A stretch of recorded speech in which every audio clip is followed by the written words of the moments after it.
Ladies and gentlemen, how are you? We're back.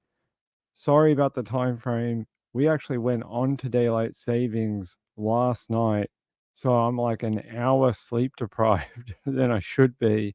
And then I woke up and I was like, is it midday? Is it 1? Is it 2? I have no idea. It took me a while to get into it. But we're here. How are you all? We got a very interesting stories tonight. One about a TikTok rug thing. We're going to talk about that. Guys, give me 1 second.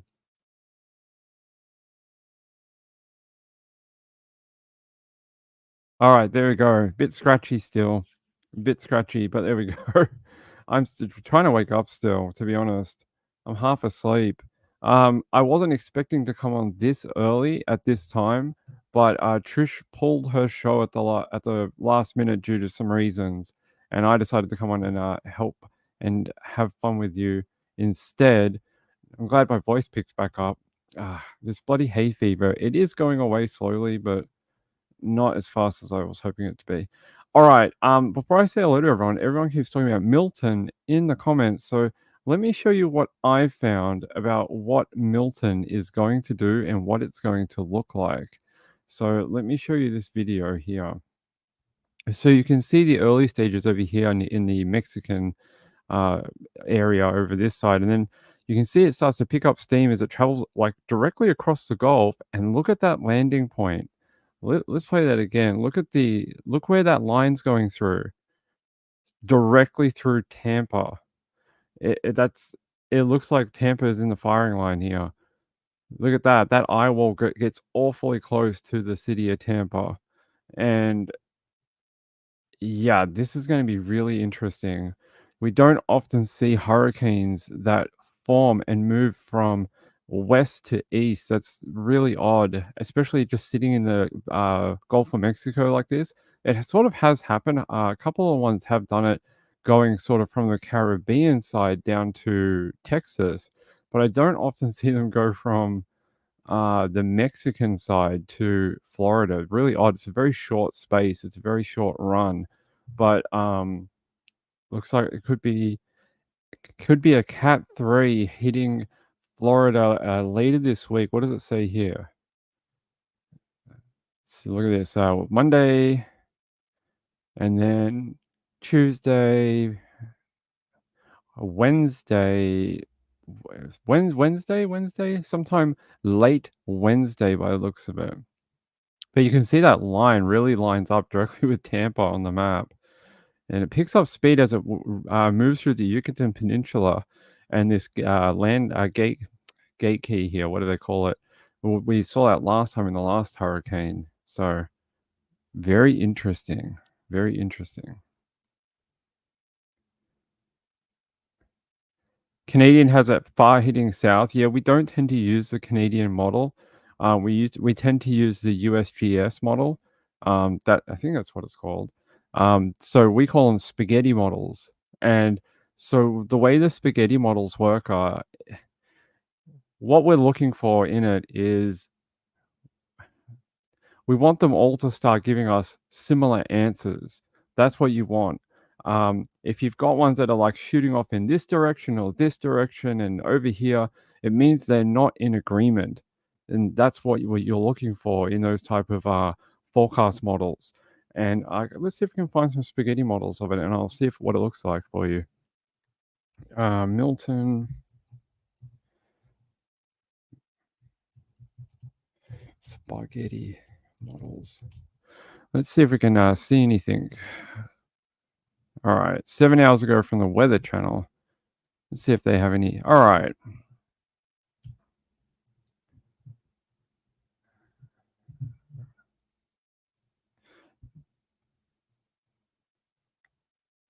All right.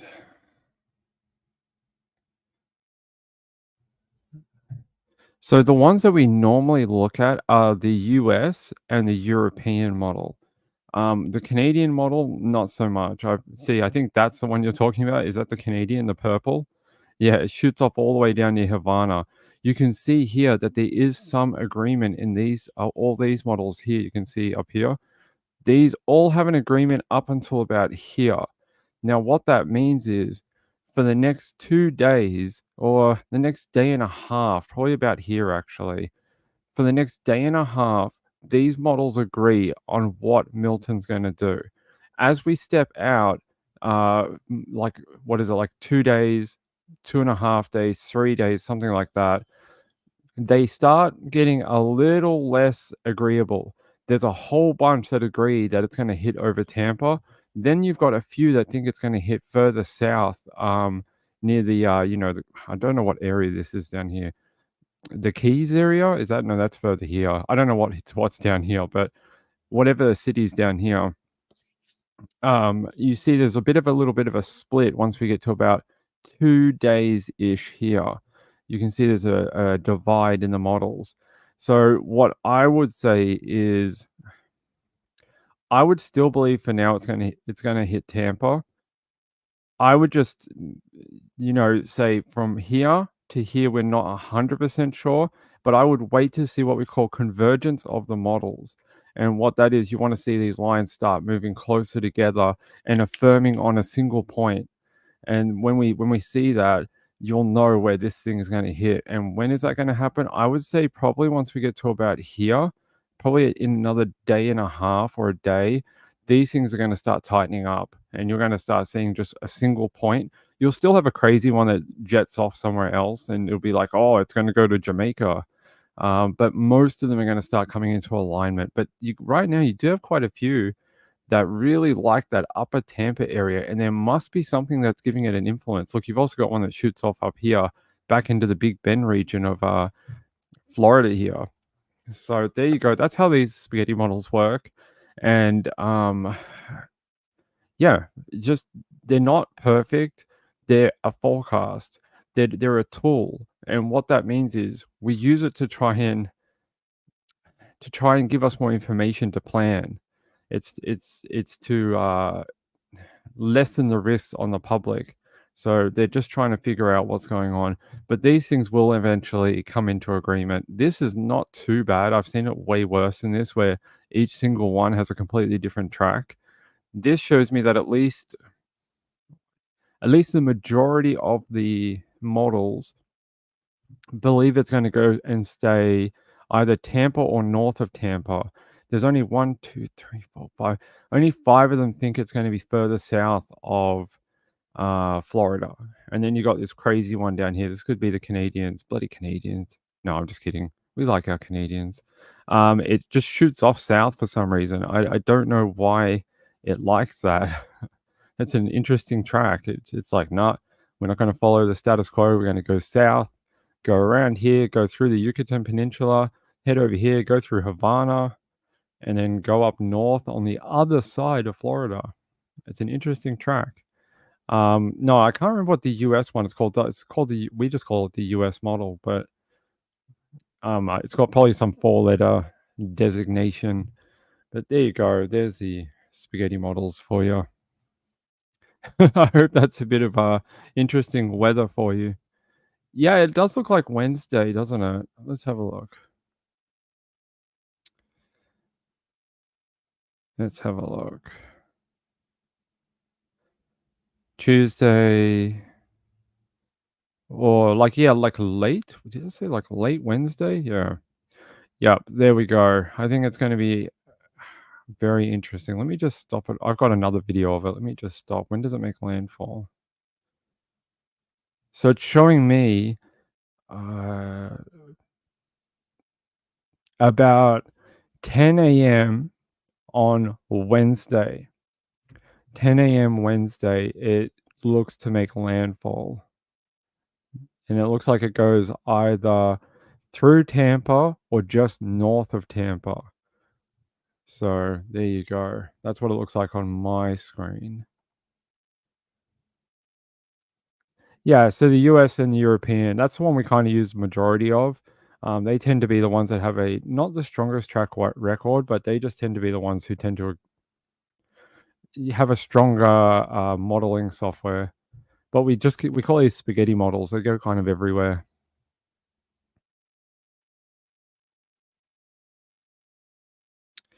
Yeah, well, when you see this video here, you can kind of see it. See here, there's a whole bunch of shear coming through. See these arrows up through here? This is what's influencing the storm. You see these arrows independent of the hurricane moving up and to the north. This is going to put like a barrier or a boundary in front of that hurricane. It's going to try and force it away from the Caribbean and Cuba. So that's what that is. You have a strong shear coming up from the south, or strong winds coming up from the south. So that's what that is. All right, there you go. We will do more. I promise. We'll do more. We'll do more as we get into Wednesday, as we get through to it. So yeah, there you go. We'll find out what happens.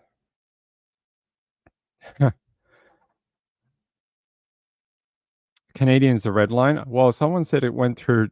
What did it say? Someone said it went south. I don't know what that purple one is. What does it say here on my screen? The AEMN. Who is that? Let's have a look. The AEMN. Wait, that's not how we do that. The AEMN model. No, that's not how we do that. AEMN weather. Yeah, what is it? The AEM? Okay. I got no idea whose model that is. But if you want to see something, I don't know who that one is. But if you want to see some crazy spaghetti models, let's have a look at this.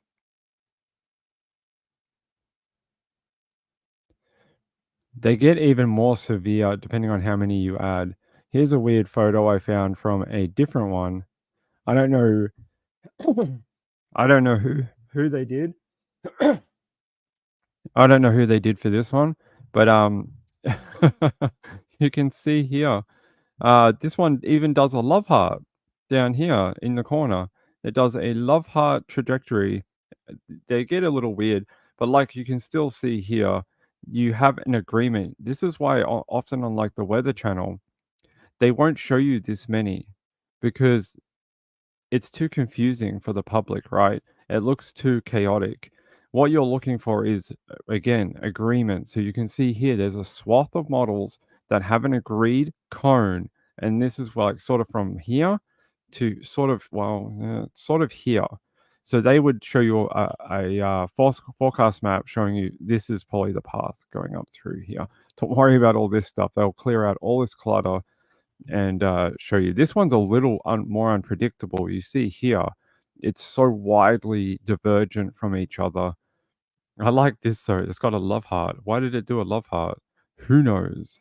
But some of these are experimental. Some of these are based on like weird variations that they put into the model to show you like the most severe circumstance, the most weird circumstance. Like they got a lot of different ways they run these models, and that's why there's a lot of different answers here. But they can do some weird stuff. Like look at that. I like the love heart. Imagine if it did that. All right, shall we get to true crime? Shall we get to true crime? Criminal meteorologist? Yeah. All right. Hopefully my voice will keep up. I jumped on early. I wasn't planning to come on for another hour, and I jumped on because, well, I wanted to see you all, and I didn't want to leave you without a show tonight because Trish had to bail on her woo-woo show for tonight. Okay, so let's talk about the title story. This has been going on TikTok for a while, and I sort of caught a little bit of it on TikTok, and then I was like, "Is this all set up? Did someone like bury a rug?" So apparently, according to TikTok person, I don't know what her name is. I'll find it in a second. It says TikToker reveals outcome of public search for body after rug found buried in garden. Okay.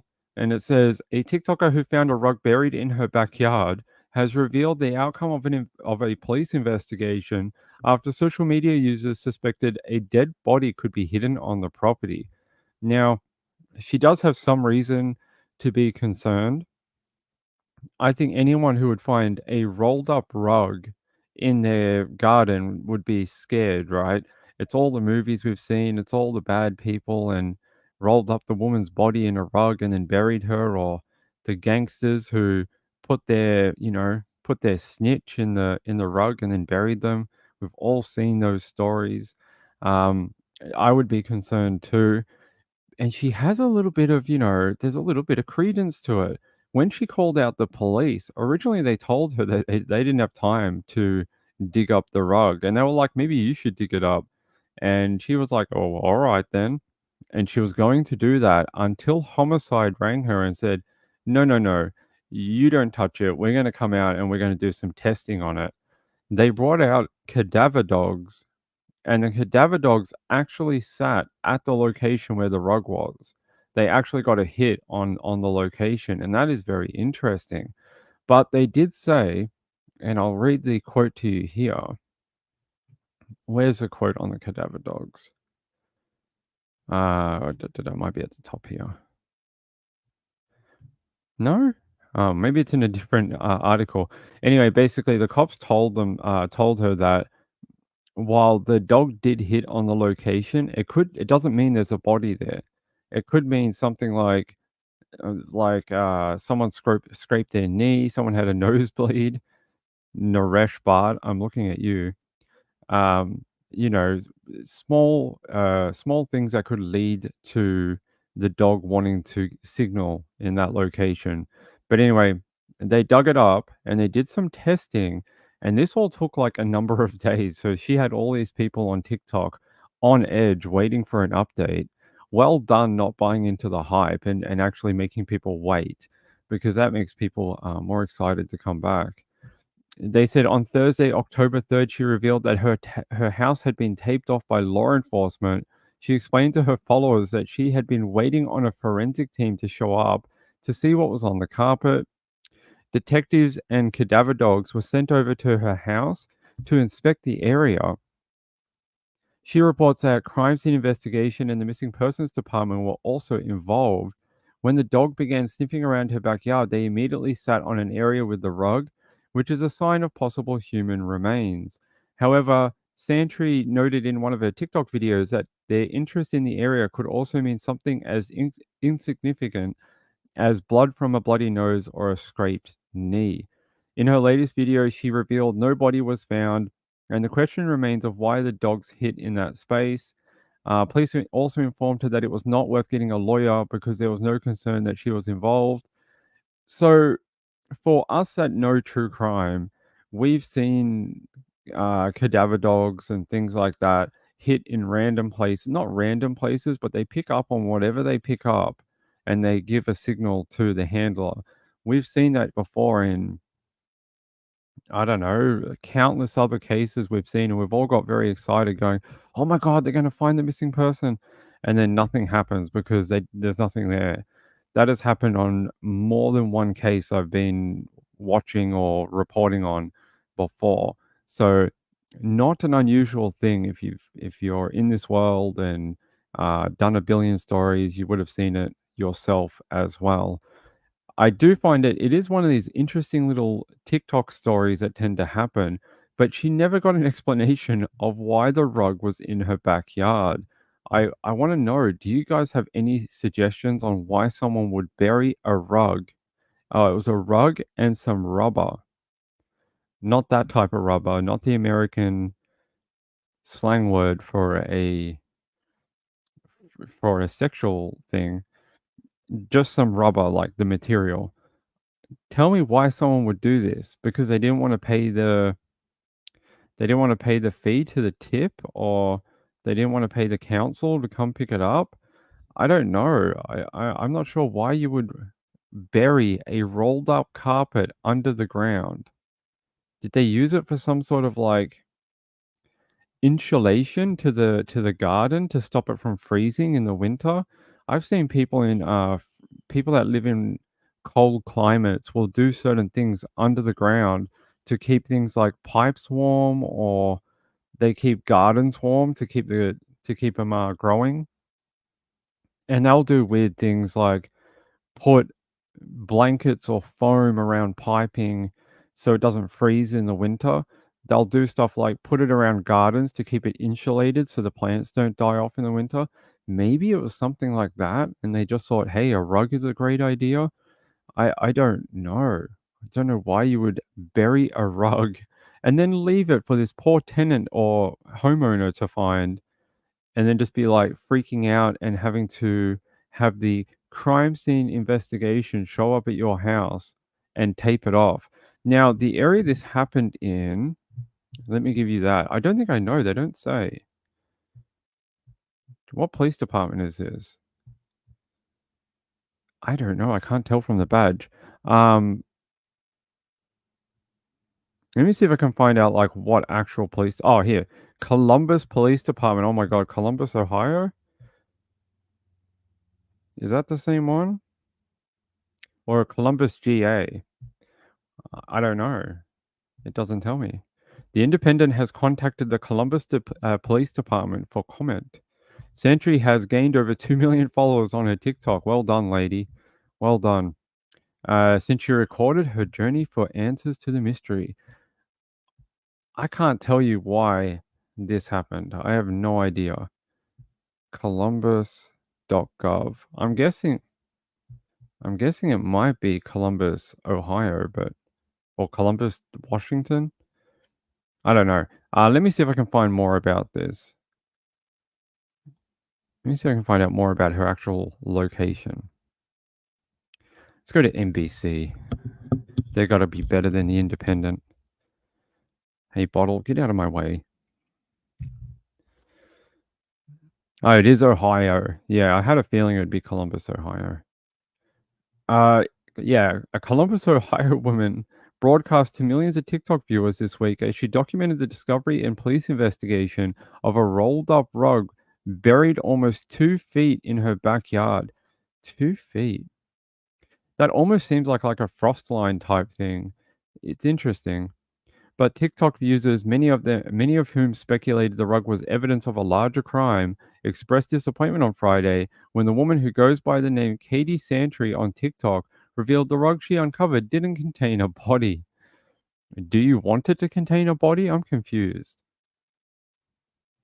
I'm confused why you're disappointed. I'd be happy. I'd be like, oh my god, thank God I can stay in my home. They're not gonna declare my home a crime scene, and they're gonna rip apart my place looking for other bodies, and they're gonna shut down my property for like 4.5 days while they execute a search warrant.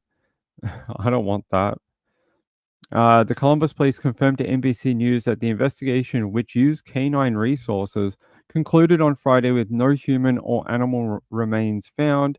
Investigators began digging at the site approximately 9 a.m. and removed several small rug pieces from the ground. These pieces all tested negative for human or animal remains, and at this time there are no further plans for testing. Very interesting. There's a video of her. There you go, from a TikTok. Let's see what she says. She says, "There's a playroom and doors here. Congratulations." All right. She said she worked there until 6:30 last night. Everything was fine. Yeah, great. Whoa, she's very animated. Lady, you need a new laptop, my sweetheart. She needs a new laptop. Her laptop's smashed. Uh, yes. Okay. Tell us more about the rug. Okay. The next bit is important information. She says they dug a hole out here. Okay.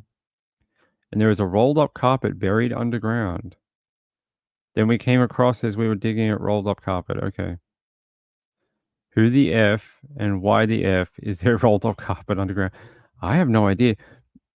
Hey, the mysteries of TikTok and holes in the ground. Someone could make a whole subculture on social media of what's in the hole in the ground. I swear to God, it could be a real thing.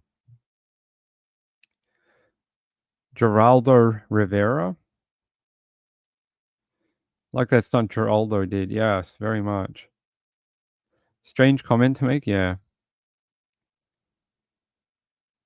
Ah, that's interesting. Jojo says we didn't have garbage pickup until into the late 80s.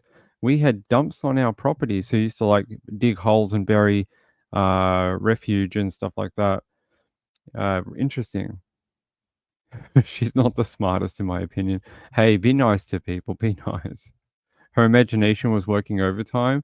Yeah, because the first place my mind goes is it could be something like frost prevention, something to provide insulation to something that's under there, like a pipe, um, like the garden or something, even to keep it from frosting in the winter. That's where my mind would go instantly. Right, that's a good point. It could be used as a weed barrier for the garden. Yeah, something like that. That's where my critical mind instantly goes. Not to a dead body. It goes to some sort of functional application for it. Like, what is the functional application of it? It's an ancient magic carpet crash site. Don't tell the people at Roswell. They will get mad. They'll think you're trying to steal their fame. Slow news night? A little bit. Hold on, give me a sec. I'm gonna get a drink.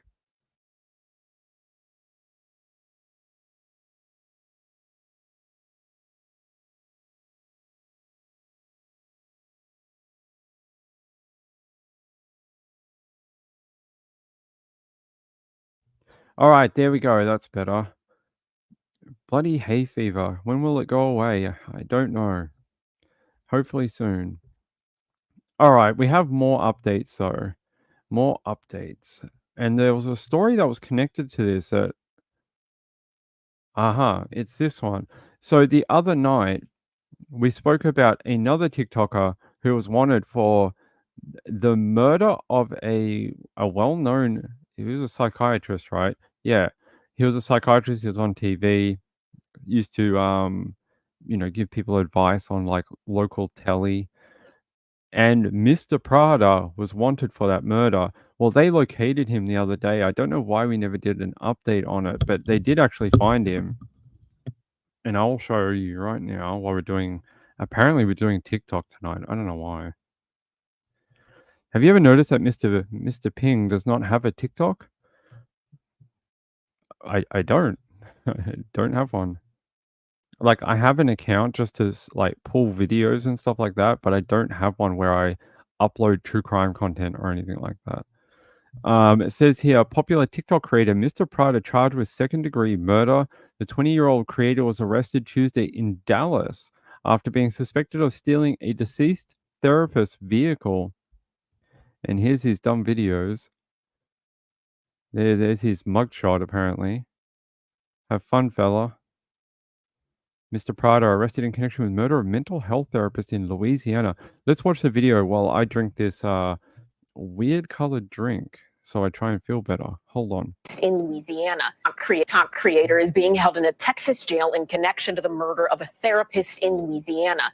Tyrone Ishmael Thomas goes by Mr. Prada on TikTok. He has over 4 million followers online, and police say he was the last person seen driving a stolen car after the murder of a therapist whose body was found in a tarp on the side of a highway.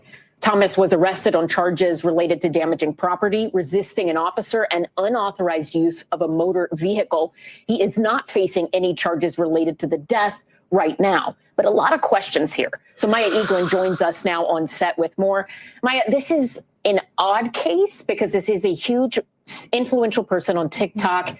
It seems like there's some connections, or at least a location that maybe he was near where the victim was, but it's unclear right now if they actually know each other, right? Walk us through this. Yeah, it's unclear. There's a lot of gray area right now because it's so early in this investigation. Police are saying that Thomas is a person of interest in this case, but they haven't directly said if there's a connection with the victim, William Nicholas Abraham, who was a 69-year-old therapist in Baton Rouge, Louisiana. Police found his body on Sunday with blunt force trauma to the head. And on Monday, they labeled Thomas as a person of interest because they say he was the last person seen using the victim's car. When they tried to arrest Thomas, he actually fled the scene and somehow ended 400 miles away in Dallas, Texas, where he was taken into police custody. But if you look at his TikTok today, a lot of people are asking questions, speculating how this all happened, and some people even commenting on his behavior and mental health. Let's take a look at some of those clips. Don't do anything drastic unless you want to look like this. Life is a prison. Get me the out. Like, I just woke up yesterday. I woke up yesterday. I looked at the ceiling. I said,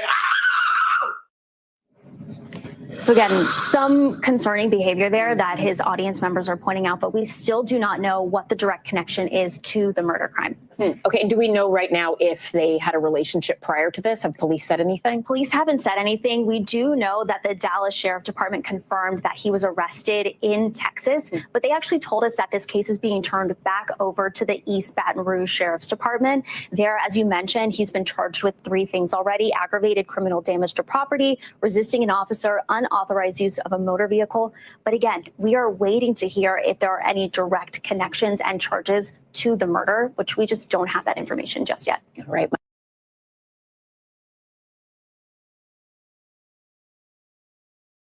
All right, there we go. So he ended up being taken into custody, but in Texas, not in Baton Rouge, Louisiana. By the way, this stuff, it helps, but damn, it tastes terrible. Look at the color of it. It's like this black color. Okay. Tastes terrible. It does help. All right. I don't know. That video we just watched, there's a lot of rampant sort of like speculation and trying to make it seem more than it is. But hey, that's the media. Like she's all like, these videos, they're so concerning. They show his mental health deteriorating. No, it doesn't. It shows some stupid TikTok kid just shaving his head or whatever and trying to get a reaction from people. That's what I see. I see him like he probably did this so he get more views on TikTok because everyone's going to go, oh my God, he shaved his head. It's so weird. Oh, why is it all patchy like that? Oh my God. Watch the video. He's just doing stuff to get bigger views or whatever. And then, if you act like a nutcase on TikTok, you're probably going to get more views. So that's all I see. I don't know if it's got anything to do with the murder at all. He's obviously got some issues if he did attack this therapist and kill them, but I don't think it's got anything to do with this video that they tried to show. Although I wouldn't be cutting off my long hair like that. But hey, I also don't have millions of TikTok followers. Rachel says, I definitely think he was after attention. That's what I see. Yuda says, what is it, the drink? Oh, this is the, it's an electrolyte, but it's also a essential amino acid powder. So it's got a little bit of caffeine in it too, which I need because it's witch's brew. That's right. It's how I keep my attention over all of you. I drink this. I say a few things off camera, and it's like the Pied Piper. Yeah, I definitely think it's after attention. Right, those are 2 different things. That's what I was trying to say. The videos are him being dumb to get more views. His crime is a separate thing. Is there any connection between the 2? No one knows. But I don't think so. I think this kind of stuff and wearing the crazy glasses and the shaved hair, it's just to try and drive clicks and content and people watching the video. You see all this type of stuff on TikTok all the time. But apparently he is accused of driving the vehicle of the 69-year-old therapist William Nichols Abraham of Baton Rouge, who was found dead on the side of a highway. Yeah, that was very sad. His cause of death was blunt force trauma. But what kind of blunt force trauma? There's many types of blunt force trauma.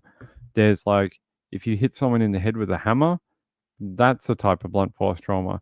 If you hit someone with a truck, sort of, it's a type of blunt force trauma in a way. There's all different ones. So it's not like he just, whacked him on the head with a bat. It could be like several different things. And I find it interesting that there's a vehicle involved. It sounds like the sheriff is not really releasing a ton on how it all happened, but there was this article as well. New details emerge in gruesome death of therapist William Abraham. Yeah, I'll pause that video. It says the mysterious murder of the 69-year-old has a lot of people speculating a motive and looking into the past of a man who has killed, or who was killed. He didn't kill, he was killed. Here's what we know. A person of interest in the case has yet to be identified. No, we do know that now. They reckon it could be that TikTok person. This is very interesting. Court documents show Abraham was arrested for inappropriately touching an 11-year-old boy in 2015. And they said that they reached out to the East Baton Rouge district attorney on exactly why those charges were eventually dropped.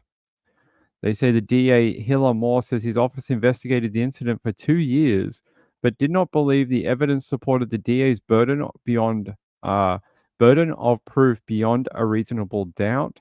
Moore says after considering all the available evidence, the best interest of a child, and lack of any inculpatory statements by the arrestee, we declined to institute formal charges.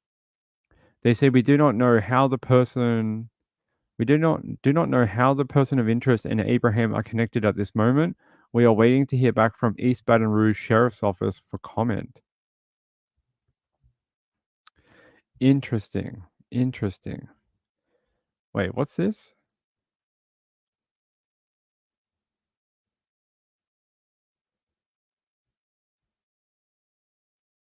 What?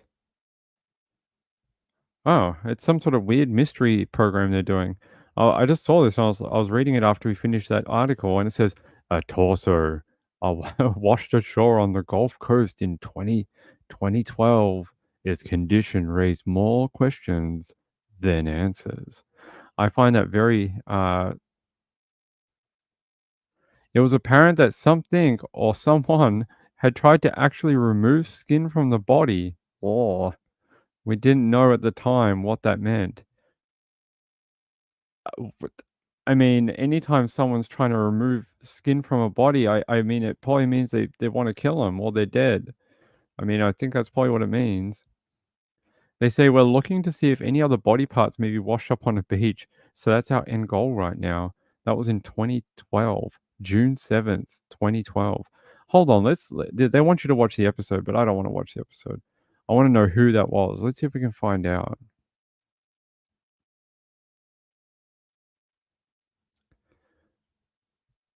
Oh, okay. They want you to watch the documentary. Oh, here we go. All right, I found it.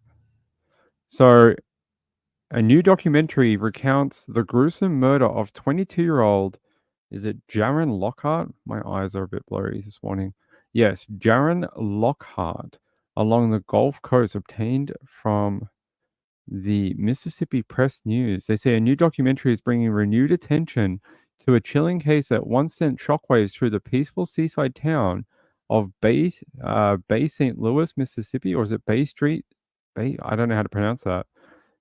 Of Bay St. Louis, Mississippi. Okay. Now streaming on the very local app. I don't know what that is. The Grizzly Discovery on the Gulf Coast is what it's called. Recounts the harrowing investigation that unfolded after human remains began washing up along Mississippi shores. On June 7, 2012, as workers pumped sand onto a local beach, they made a horrifying discovery. A human torso with one stab wound to the chest had washed ashore. In the days that followed, clothing and more body parts were discovered along beaches, including portions of 2 legs and a head. Police theorized that the body was dismembered in order to hinder identification. A belief backed up after investigators found patches of skin had also been removed, probably to remove tattoos. That's been done in other murder cases to stop identification. That's what, and I saw in the photo here that, did I see tattoos somewhere? No? Ping just guessing? Ping's just guessing. Normally it's to remove either birthmarks or any identification like a tattoo. Aha, she does have tattoos. If I can show you this photo of her. Her? Him? I think it's a her, right? Looks like a her. Here, you can see the tattoos on the arms here. So they probably tried to cut this out to avoid identification. And what other case have we seen that in? Well, Long Island serial killer case. A couple of the victims had tattoos that either were disfigured, and then there was another murder case in Texas where a person actually had a piece of their skin cut out because it contained a tattoo, and they never found the tattoo. So it's happened in a few different cases. So there you go. Yeah, good thinking, 99. When you read 1,000,000 of these every month, you end up being able to connect the dots pretty quick. It says here, in the days that followed more body shots. All right, let's look up 22-year-old Jaren Lockhart was a single mother who worked as an exotic dancer at a New Orleans club and had been reported missing. After examining Lockhart's social media photos, investigators noticed that her tattoos were they corresponded perfectly to the areas that had skin removed from the recovered remains. But the perpetrators missed one tattoo hidden on the back of her head, and the remains were eventually identified as belonging to Lockhart. Interesting. So at one point, she must have had a shaved patch, sort of like I have on the back of my head, and had a tattoo put in. And then later on, she grew the hair out, and you couldn't see it. And when they did the autopsy, they were able to find a extra tattoo.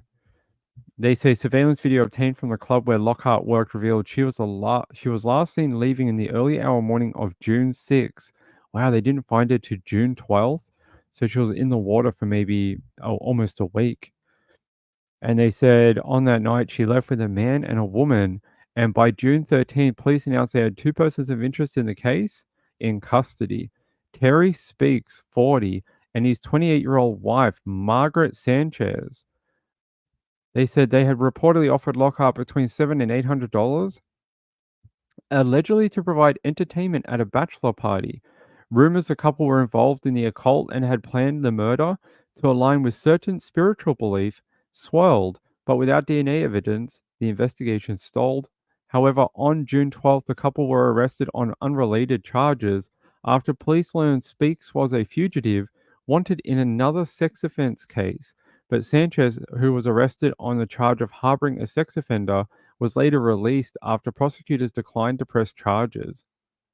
They said with only Speaks being held on other charges and Sanchez out of jail, the case against the couple dragged on as investigators searched for any DNA or any other incriminating evidence directly linking them to the crime. But it was a series of emails between the two in which they referenced the killing that eventually led to the 2014 indictment in the Lockhart case. In 2015, Speaks was found guilty of second-degree murder, obstruction of justice, and conspiracy to obstruct justice in the death of Jaren Lockhart. He was sentenced to life in prison. Margaret was found guilty of manslaughter, obstruction of justice, conspiracy to obstruct justice, and was sentenced to 40 years in prison. Well, she was 28 when she was arrested, and she got 40 years in prison. If she served every day of her sentence, she'd be almost 70 by the time she got out. But something tells me she's probably going to be more like late 40s, early 50s when she gets out. The other one, Mr. Speaks, he ain't never getting out. He ain't never getting out. It says here, following their convictions in 2016, Lockhart's close friend Alice told NOLA.com she was more than just a Bourbon Street stripper. She was a bubbly person who never met a stranger. It's very sad. Actually, after we get out of here, I'm going to go watch that documentary. Now I want to know more about her. And it says here, and her friend, remember her in the documentary, Courtney said Jaren was a happy person. She never met a stranger. If you met her, you were going to love her within 5 minutes. I mean, she had this smile that would just light up our room.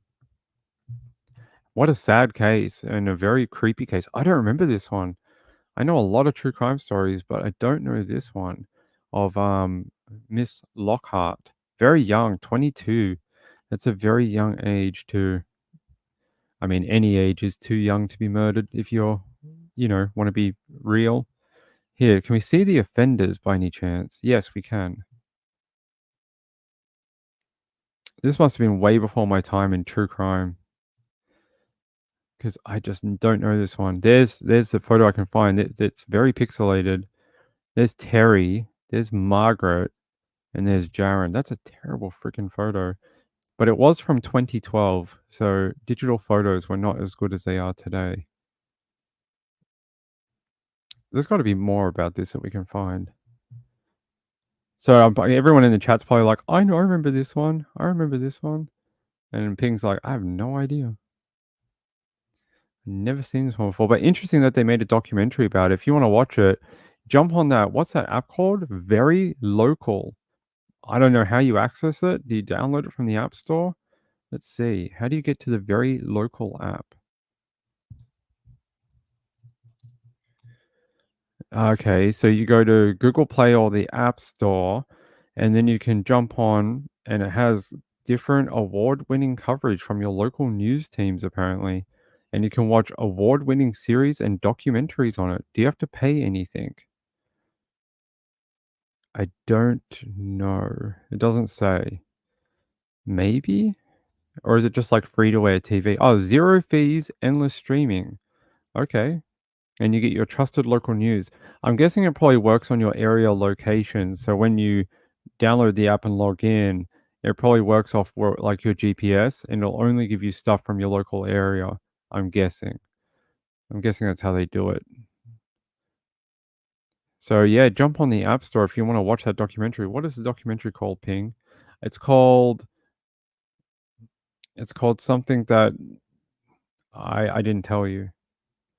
Let's see, Jaren. We had it just before. Yeah. What is the documentary called?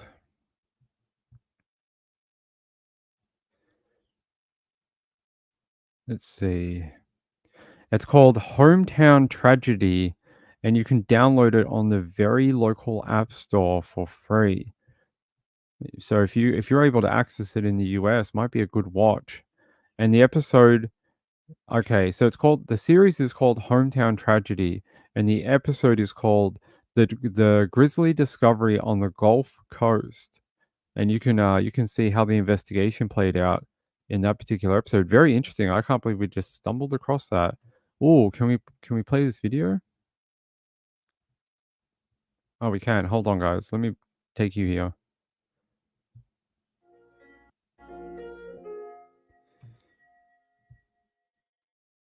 Employees found the torso here on the beach a little before 6 o'clock Thursday evening. It's just a torso, decapitated, no arms, no legs. Bad condition. When I first got there, I was in disbelief. Reality set in real fast. We got a crime. It appeared to be a young female. At first, it looked like something had been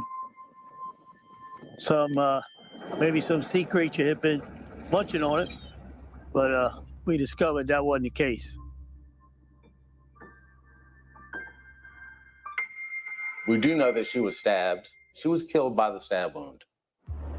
Closer examination, it was too symmetrical, one side to the other in the back, and it was apparent that someone or something had tried to actually successfully remove skin from the body. We didn't really know at the time what that meant. Kind of odd, like why would you cut patches off? Investigators say the torso had one clue intact. There's one distinct belly piercing with a long chain, long triangle shape with rhinestones on the bottom of it.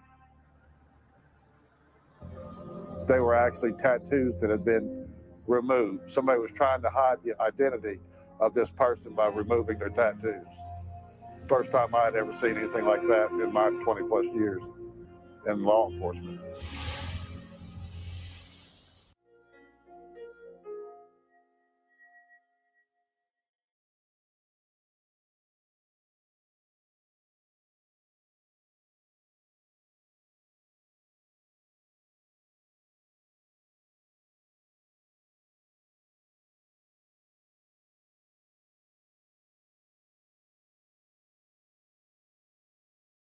There you go. You can watch it on a Very Local. Download now, stream for free.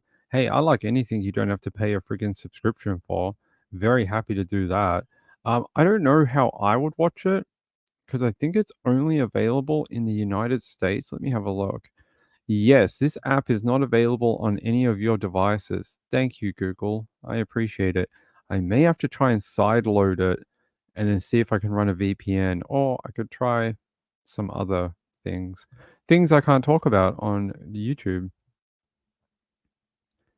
Rachel says, interesting. I'm going to see if I can find that. It will only work if you are in the USA, I think. So, yeah, I didn't know this case. It seems to be a local case to the area. Really interesting. It gives us more information on killers who take identifying features. You know, we've seen that, like I said, in the Long Island case and a few others where killers have tried to remove things that are identifying. It just adds to that knowledge base that they've seen it in movies now, and now they're like, hey, I saw it in a movie or I saw it in a different case. Maybe I should do that too when I commit murder. So, yeah, I don't know if I can give you a direct link. I think you have to get into the app. So, I don't think I can just give you a link. It's not possible. Okay, here, I can tell you, I can send you here. Yes, okay. So it's available on Apple, Google, Roku, and Amazon Fire TV. By the way, this is not a sponsored segment or anything. They don't pay me anything. I just found it very interesting. Anytime we can watch weird true crime or a free documentary, I will tell you. There we go. verylocal.com/apps. Yeah, give it a watch. I've never heard of that one. The suspects, that sounds really familiar though. Don't know if there was another person with the same last name as Terry, but that Speaks last name is really familiar. Same with Margaret Sanchez. Let me see if I can find a better photo of the people, because that photo I had on the other page is terrible. But they're locked up. They ain't never getting out. They ain't never getting out. All right, she might get out eventually when she's like an older woman, but he ain't never getting out. There's a photo of him, of the two suspects in this case. Oh, we have photos of them in jail too. Let's have a look. When they've got crazy colored hair. She's got blue hair and he's got crazy orange hair. He sort of looks like the Joker, doesn't he? He sort of looks like and she almost looks sort of like Harley Quinn, like a really beat up Harley Quinn that smokes a lot of meth. Is Penguin here? Hey, Penguin. How are you? Penguin, you know, Penguin has accused me a few times of being mean to her. Do you know, Penguin, you are no longer the champion of me being mean to you. It is now STL cards. STL cards left and never came back because they said I was mean to them. I think people don't understand what mean is. You go to different channels and you see how creators treat their chat. There's some creators out there who will absolutely obliterate you for saying something in their chat that they don't like. And I don't. I'll let you have whatever comment you want. I'll let you have your opinion. It says here, she looks terrible, very thin. Yeah, she looks like she's been living on a diet of meth. Living on a crystalline diet. Very much so. Very much. But she ended up having different hair. I don't know if this is a wig. You know that photo we showed you before with the brown hair? I don't know if that's a wig or it's like years later after they were arrested. Let me see if I can get that photo up. See here? She no longer has the colored hair. She looks a little, she looks like she's put on some weight. She's not as gaunt as that other photo. That other photo, she looks so gaunt. And this one, it looks a little better. She looks more like a normal woman. But she's got brown hair. But I don't know if this is a wig or her hair's grown back or don't know. But then we see the victim. What a pretty lady the victim was, hey? What a pretty girl. What a horrible way to die. And there's her stupid offenders. Like, yeah, there you go. There's that blue photo with them when they had the colored hair. And then you look at her here. She looks slightly better. She's got more fat on her face and in her chest. You can see, look, the collarbones here, so pronounced. It means she's quite thin. They're sort of pronounced here, but they got more of a covering on it, not as gaunt Maybe a little better, but she looks really messed up here. Same with this one. Maybe they're the reverse. Maybe this is when they're arrested, and this is later on. I don't know, but she looks a bit better in the brown hair photo. They said here, Terry Speaks remains a suspect in the case.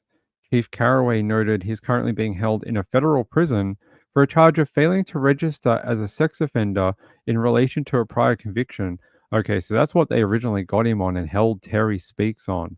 They got him on a federal charge of basically skipping county and then not registering. So when you're a sex offender and you move and you travel outside of a county that you're normally registered in, you have to tell the local authorities that, hey, I'm living here and this is the house I live in. You have to tell them most of the time because they want to know where your creepy ass is. All right, there we go. There's the victim. Yeah, STL cards left. Yeah, last night. I don't know if they'll ever come back. They said I was mean to them. They said I embarrassed them. I don't know why. I try and be nice to everyone. Sean says, I'll take any criticism as we all have our own opinions and we need to think outside the box. That's true. Yeah, that's what happened. Yeah. Thanks, DJ. Yeah, I just meant that we just don't talk, like, because what ends up happening is if we start talking about any type of federal politics, it starts going downhill very quickly. And then you get, well, I'm Republican and I'm Democrat. And then this person's like, well, Democrats are stupid. And this one's like, well, MAGA idiots are freaking dumbasses and rednecks and blah, blah. It devolves so quickly into rubbish that it's just not worth even starting talking about. And that's all I meant. That's all I meant. And everyone who comes here knows that. Like, everyone knows that it's a channel rule here that we just don't do politics. Same with Web Sleuths. They don't do politics. We don't do politics. While we were talking about FEMA last night, and that is a federal agency, we just don't want to make that leap to, it's Biden. He's the one that's making the FEMA crap. Like, that's the kind of stuff we're just trying to avoid. Yeah, no politics. Kathy says, I hate that STL Cards is very involved in the chat. Yeah, I mean, they can come back whenever they want. They're not banned from here or anything. It's their choice. Rachel says, we understand why we don't talk about that stuff. It's just too divided.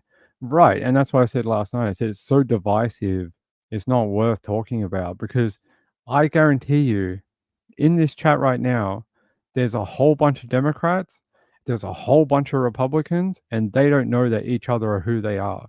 And I'd rather keep it that way because we're all friends. And I like that. I like the fact that our political ideation is not going to get in between us being friends. And I like that. You shouldn't have brought up religion.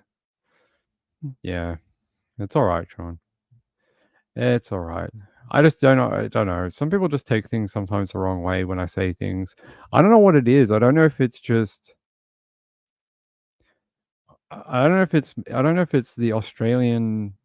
The way we say things is so different to Americans. Some people take it as like disrespectful, but it's the way this is just the way we talk. Well, maybe I'm very blunt with people. I don't know. Rachel says it's nice not to have to worry about that stuff. Look, Mrs. Ping has accused me in the past. She says you can be very flippant with people. And I said, what do you mean by that? And she goes, you can just be very like, just almost tell them like, just like go away or like,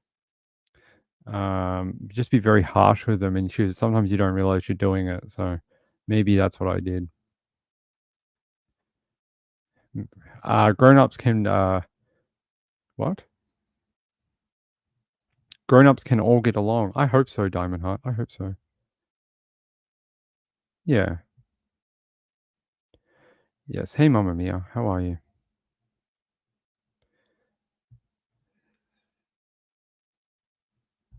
Rachel says it's nice not to have to worry about that stuff. Yeah, I agree. All right, let's go to another case. I don't want to keep talking about this subject. Let's keep going. Let's talk about the Amber Alert. So I had a few people reach out to me, DJ being one. Someone else reached out to me on Twitter. Who was this? Let's check. Oh, it was Diane. Diane showed me. No, sorry. Diane reached out to me about the FEMA thing. I will show that later. Who reached out to me about the Amber Alert? Not JDR. Although JDR sent me some interesting stories. I believe this link is from Alaska. I think this is Alaska, but I'll show that later, okay, my friend? And then there was an Amber Alert. Was it DJ? No, he sent me a blue alert. Thanks for that, DJ, by the way. He sent me the hurricane. Who sent me the Amber Alert? Hold on, give me 1 second. I'll grab it. The Amber Alert is from a child named Truth Claybrooks. And if you ask me to pronounce his town name, I may not be able to. Is it Murfreesboro? I hope I got that right. Isn't it the same town as that ugly white guy that you're like, which one? Which one, Ping? But he's, that giant trial in Tennessee and his son killed the person on a boat and all that. Isn't that the same town? They say Truth Claybrooks. He's 2 months old. It's only he's going to be a linebacker for daddy. He's like 2 months old. He looks like he weighs, what does he weigh? 20 pounds. That's a big baby. He weighs 20 pounds. He's 2 months old. He's been missing since October 4. And they said here an Amber Alert has been issued on behalf of the PD for Truth Claybrooks based on additional investigative information developed during the search for the baby. It is now believed he is in imminent danger. Truth is 2 months old, black male, 1 feet 0 inches. 1 feet 8 inches tall, 20 pounds, with black hair, brown eyes. Truth is believed to be with his 17-year-old mother, Jayla Claybrooks, and her 16-year-old aunt, Joan Claybrooks, who ran away from home on October 4th, 2024. Truth has a medical condition that requires treatment. If you have seen Truth or have information about his whereabouts, please contact the Murfreesboro Police Department on 615-893-1311 or the TBI at 1-800-TBI-FIND. Let me see if we can get an article for this. Truth Claybrooks. We see a lot of these type of Amber Alerts where it's some sort of familial disagreement or something like that where they get away from home. It happens quite frequently. We see a lot of them. At least 10 a month. At least. It's good though. Majority of them end up being alive. They're saying Amber Alert issued for 2-month-old Truth Claybrooks. What a cute baby. And here are the people involved. Here's Jayla. That's the mother of the child. And this is the aunt. She's 16 and she's the aunt. Hey, I got nothing against teen pregnancy. You want to do that? It's your choice. You do whatever you want to do. Joan Claybrooks. Wow, they are young ladies. Very young ladies. Why are they running away from home? That's what I want to know.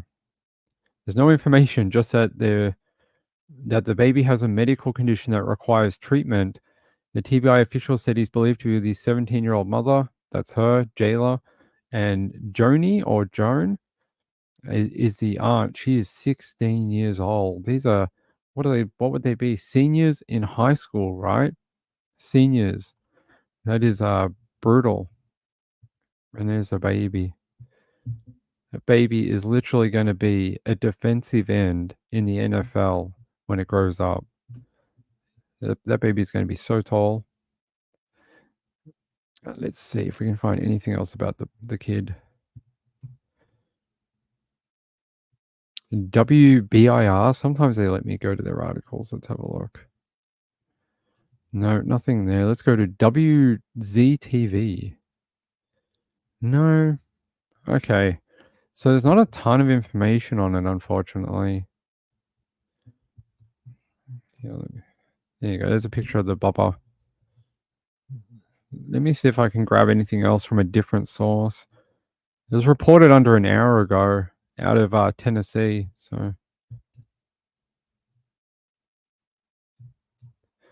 All right, let me see if there's anything on here.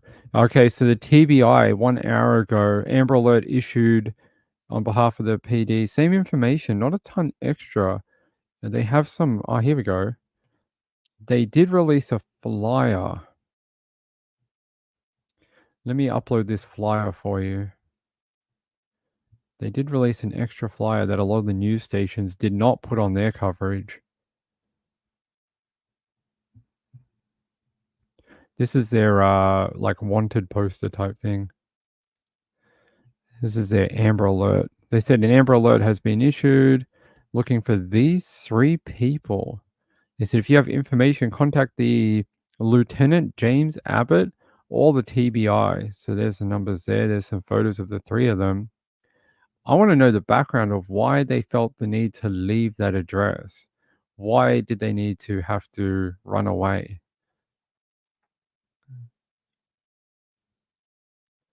Yeah, some people are asking some very interesting comments like, how do they, like, what adult is helping them? Because they're underage. It's not like they can hire a car and run away.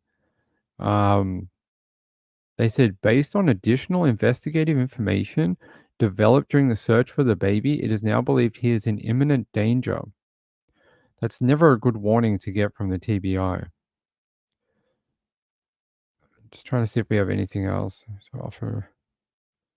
So he was originally reported missing 17 hours ago, just as a missing child. But then an hour ago, they updated it with the information with the 2 women.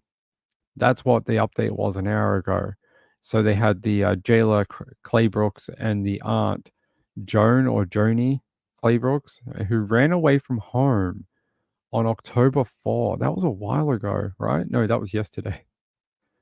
No, that was one couple a day ago. 1 day ago. Sorry, my time frames are all screwed up right now because of the time zone change. So I'm all out of whack. So there you go. There's their little wanted poster. There's the Bubba. Hey, Sienna, how are you? Right outside of Nashville. All right, thank you. Yay! I said something good for once. Oh, it was Kathy that mentioned it. Sorry, Kathy. Sorry, I get a lot of links and story suggestions, and sometimes I forget who sends what. I don't mean it. It's just I get the cases a bit muddled. Jojo says, what's telling to me is nobody's concerned about the 16 or 17-year-old. They should also be considered missing or runaways. Yeah, considering they're not adults and they're under 18. Yeah. Isn't that very close to where Sebastian's family live? They live in... Hold on. They live in Tennessee. They're in Hendersonville, right? And that's, what county is that? That's Sumner County, if I remember correctly. Sumner County in Hendersonville. So I don't know where Hendersonville is compared to Murfreesboro. Let's see. Tennessee to...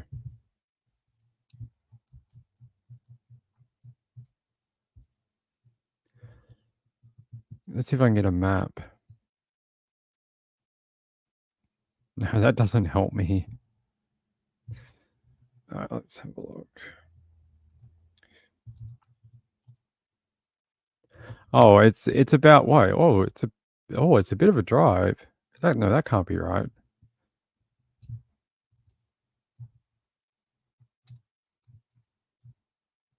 Oh, that's better. I was about to say, it originally showed me a map for 5.5 hours, and I was like, I don't think that's right. I don't think that's correct. And then it's about an hour away. It's about an hour away from each other. Here's the map. You can see. So one is on the north side of Nashville. That's where Sebastian, or at least one of where Sebastian's homes are. And then the other one's on the southeast side of Nashville, down here in Murfreesboro. So there you go. So there's the connection between Sebastian. So this is Sumner County, or it should be. And yeah, there's the river. There's the Cumberland that we all know from several cases this year. There's that big river. And if I remember correctly, Sebastian lives where does he live again? Somewhere up here? I can't remember. I think it's somewhere just up here, right? Somewhere just here. I can't remember what the street name is, but judging off the back of my memory, I know he lives on the other side of that highway. Yeah, there you go. For all the people asking, what's the difference? About 52 miles between the two places. So not that close. There's about 5 million people that live between here and here. There's not like they're neighbors or anything. Hey Blaze, how are you? A second pair of what? Oh, you're folding socks. Okay. Yeah, it's not good. Remember the one like this from LA? Young mother with compromised child went missing with a cousin. I remember something like that a while ago. Don't know whatever happened to it though. All right, give me 1 second. I'm going to flip my screen. Hold on.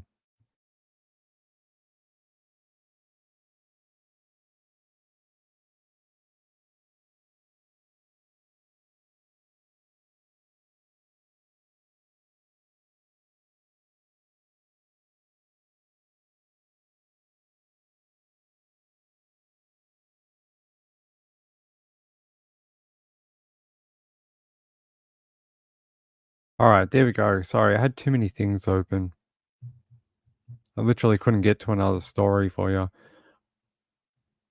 We have another one, a missing 14-year-old. Let me just double check and see if she's been located or not. Her name is Kalani Doyle Ashley. I just want to make sure she's actually missing. Sounds like she is still missing. Let's go to WWLP. Oh, that's not a good one. Let's go to a different one that can give us a photo. So it says Springfield police are searching for a missing 14-year-old. Police in Springfield are seeking the public's help in locating a missing teenager. According to the Springfield Police Department, 14-year-old Kalani Doyle Ashley has been reported missing. If anyone has information regarding her whereabouts, you are asked to contact the Springfield Police Department at 413-787-6360 or on the non-emergency line at 413-787-6300. So there you go. There's a photo of her. Springfield, Massachusetts? Springfield, Illinois? Springfield. Massachusetts. Okay. There we go. Massachusetts. There's a lot of Springfields. If you've ever watched The Simpsons, and then they did that episode on where was The Simpsons named after, they said something like there's like 20 different Springfields across the United States. That's why they named it Springfield, because it was non-descriptive and they didn't associate with any one particular town. But later on, they actually did name it after a specific. They did a competition. Yeah, around the same ages. Yeah. So there we go. Missing child. No further information other than she has a medical condition that may require attention. So if you're in Massachusetts, keep your peelers watching and try and find her.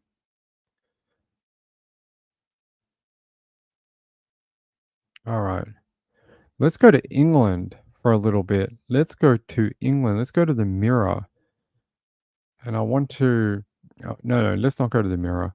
There was a British mother who was convicted of the deaths of her 4 sons. Now let's go to the Guardian. I prefer to use the Guardian where I can. They say a woman found guilty of the deaths of her four Home Alone sons in a fire. They say Deveka Rose convicted of manslaughter after leaving 2 sets of twins at Sutton Home while she went to the supermarket. This is her arriving at the Old Bailey. She attended much of the trial by a video link from home on medical advice. Seems luxurious. They say here a woman has been found guilty of the deaths of her 4 young sons in a fire at their home in London After she left them alone to go shopping, they say Deveka Rose went to Sainsbury's and left her 2 sets of twins, 3-year-old Leighton and Logan and 4-year-olds Kyson and Bryson, oh my god, in a locked terrace house in Sutton before the blaze broke out. The 30-year-old, who had split up with her partner and suffered from mental health problems, denied charges of manslaughter and child cruelty. On Thursday, an Old Bailey jury deliberated for 3 hours and 22 minutes to find her guilty of 4 counts of manslaughter by a majority of 11-1, but not guilty of child cruelty. The judge is called Mark Lucraft KC, said it was a tragic case as he adjourned sentencing to the 15th of November and granted Rose continued bail. The family had been living in squalor surrounded by rubbish and human excrement before the fire at the property in southwest London on the evening of the 16th of December 2021. Here's a photo of her children. There's all of them there. They say the prosecutor, Kate Lumsden, KC, told the court there was rubbish thickly spread throughout the house. The toilet and the bath were full of rubbish and could not be used. Buckets and pots were used as toilets instead. After Rose had gone to the supermarket, a cigarette or tea light in the living room sparked a fire and the boys ran upstairs calling for help. A neighbor tried to break down the front door before firefighters in breathing apparatus went in and found the children's body under beds. They were taken to 2 hospitals, but attempts to save them were unsuccessful, and they died from inhalation of fire fumes later that night. Rose arrived home while firefighters were still tackling the blaze, and she was taken in by a neighbor. She claimed she had left the children with a friend called Jade, which prompted firefighters to go back into the house to search for her. Police carried out extensive inquiries to find Jade and concluded that she either did not exist or had not been at the house that day. In police interviews, Rose admitted leaving the boys alone in the house on 2 earlier occasions. The children's father, Dalton Host, said in a statement that she had left them alone once or twice before to go to the nearby shop. He said he was devastated and his world had been turned upside down by the loss of his young, boisterous lads.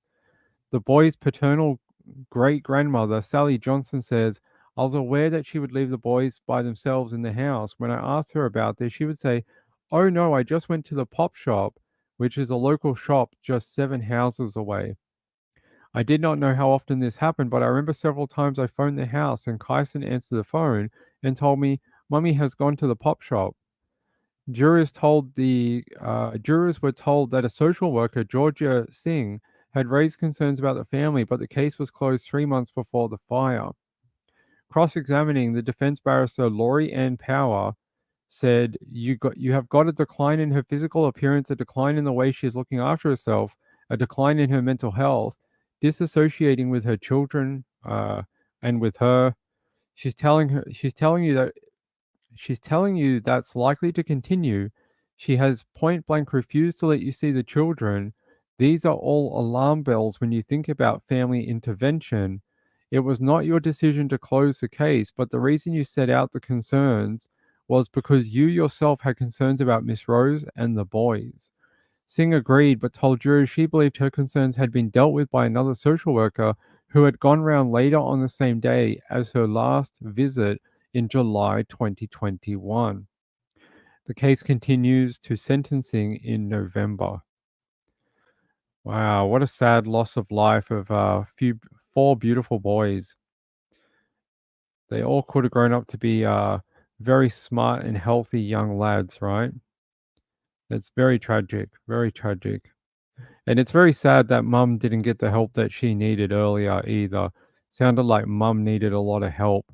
And raising four boys, twins, 2 sets of twins on her own was more than she could handle. Sounded like she needed a lot of help and she wasn't getting it. Jojo says, my entire childhood, I had a reoccurring dream of having twins. I'm scared for you that you had dreams of giving birth in your childhood. Is that a common thing for females? But it's interesting that you didn't end up having them. Rachel says this case should never have been closed and they should have been removed until she got help. I agree. The fact that they tried to use an excuse that, oh, another social worker came over and she said it was all okay. Playing hockey with a case file. That's what it is. Kick it to one person, kick it to another, and then she had it, and then she had it, and now they both have plausible deniability. So, they need more stern action. Yeah, how sad. What a bunch of cute little boys. It's very sad that they will not grow up, and who knows what they would have done. Who knows? They could have grown up and become, who knows? Could have become lawyers, artists, could have worked in the local restaurants. Who knows what they would have done? They could have become prime minister. Who knows? They say the 30-year-old who had split up with her partner and suffered from mental health problems denied charges of manslaughter and child cruelty. Very, very sad, very sad. And it shows you there was red flags there, but no one took them seriously. It sounds like leaving 4 boys of this age with her.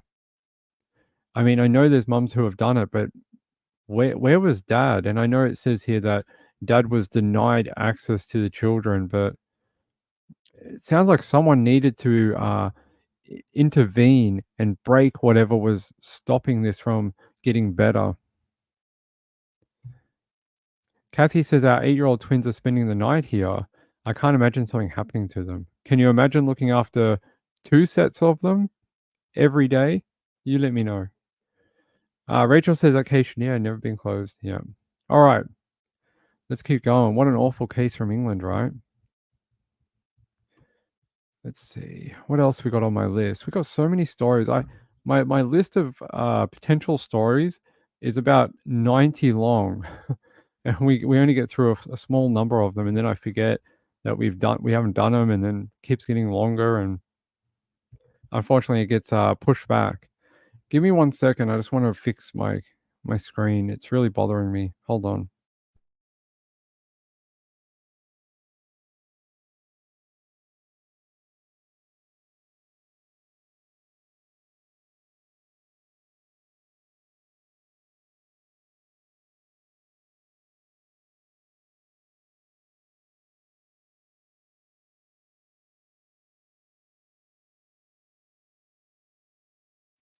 Jojo says I wasn't giving birth. I just knew they were mine.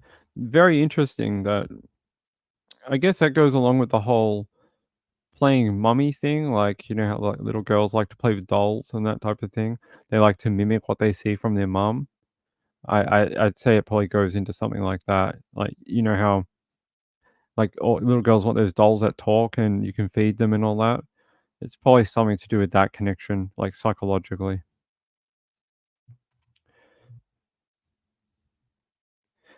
It's very cute. STL Cards is here. Hey, how are you? Go Niners. Go Niners. Go Niners. Hopefully tomorrow we win. I hope so. All right. Okay. All right. I want to play this video that Diane sent to me today. Oh, that's my video. That's me. No, not that one. I want to play the one that she sent me. Where is it? Okay, how do I get this on the screen? All right, maybe I can do it like this.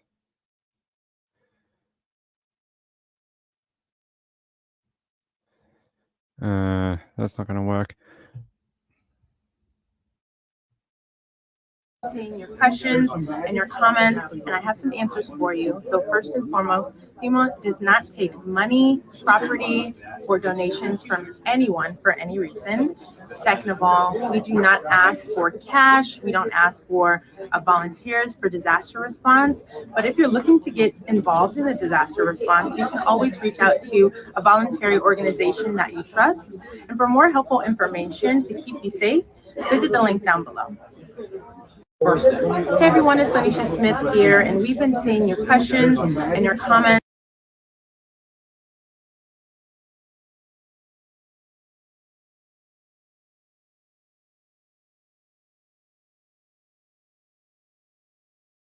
So that's a little response that FEMA put out the other night. Diane wanted me to play it for you. And they're just saying like they don't take money on property and they don't take any volunteers to help with any disaster recovery. If you'd like to watch that video, I will retweet it on my Twitter, Nights with Ping, and then you can watch it yourself if you want. Yeah, like we talked about last time, I think there's a lot of misinformation going around. It's really scary to see how quick that story got put around to everyone. Even me, I'm in Australia and I heard about it, and it was pretty frightening. Hold on, let me read something here. So I'm here in North Carolina. I'm at the staging area. I volunteered myself and my canines to come up and do some search and rescue efforts. Here's the situation, okay? FEMA is in the area, and we've been told that if we see any FEMA agents, like, hightail it. So, obviously, you see all my equipment. So we've been told to just turn around and go the opposite direction, because what they're doing is they're confiscating everything. They would confiscate all of my gear, my car, my dogs, like literally everything. See, this is the thing. You get these weird stories from people, and I don't know if you heard, I was just listening to it from some woman that was doing like her own search and rescue, saying that this is the information being told. So yeah, I know I deliberately didn't play it so you guys could hear it. I was listening to it on my headphones. Where are these stories coming from? And is it bad actors coming out talking about it, or like what is it? Maybe someone can tell me in the comments, because every day there's a new video with someone else that alleges to be from the area. Why would so many people be interested in, I don't know, putting poor information out there for people? It's very odd. It's very strange. Well, I wonder if we'll ever get to the bottom of what's going on in that area. Rachel says, I'm worried about the next storm hitting Florida and the resources being stretched. Yeah, that is a severe worry. The fact that you're getting another hurricane come through so quickly after the other one is very, very concerning. I mean, you already got a devastated Florida in the Big Bend region, although I think they're recovering good. It'll take time. But if this makes it anywhere near Carolina, could be bad, guys. I don't think so, though. Let's look at the path. Where's the projected path on this again? It looks like it's going to go straight through Florida. So hopefully it won't impact the Carolinas. You see here, it's going to actually traverse all the way across Florida. Ooh, that's interesting. This line has it going straight through, but when you actually watch this forecast model run here, it actually comes up north near Jacksonville. Watch. See? But the actual line had it a little further south. So there you go. Very interesting seeing that track go through. Just seeing a lot of... Do you guys want to watch the video? I'll watch the video. I'll play the video on one condition. That we all understand that I can't verify it. I don't know where the hell it's coming from. And I don't know whether it's truth, rubbish, or something else. I want to show it to you just so you guys maybe can tell me what the hell it means, okay? They're exhibitionists, not in the good way. Let's see. Let me get the video up of this young lady talking, and then maybe you guys can tell me what it means. And why someone, if they are lying, why... I'm not saying they are, I'm just saying if people reckon this is all full of crap, then why are people making these type of videos? Because this is not the first one I've seen. I've seen several of these. Hey guys, so I know I do a lot of fun and happy videos or whatever all the time, but so I'm here in Boone, North Carolina. I'm at the staging area. I volunteered myself and my canines to come up and do some search and rescue efforts. Here's the situation, okay? FEMA is in the area, and we've been told that if we see any FEMA agents, hightail it and go. So obviously you see all my equipment. So we've been told to just turn around and go the opposite direction, because what they're doing is they're confiscating everything. They would confiscate all of my gear, my car, my dogs, like literally everything. There are some people who have been tracking these FEMA agents and what they do with these supplies after. And these are people that are directly associated with the group that I'm volunteering with. And essentially what they're doing is they're taking these supplies to sanctuary areas for illegal migrants and giving it all to them. They are telling the locals here that they have no more money, that they can't give them any money, they can't do anything, but they are confiscating volunteer supplies as they come through, and they are giving it to people who are not legal within the country. Of course, it is very hush hush. Of course, they're saying that that's not what they're doing. I will tell you this. I was 11 years in the Coast Guard. I was in Puerto Rico before and during Maria and Irma.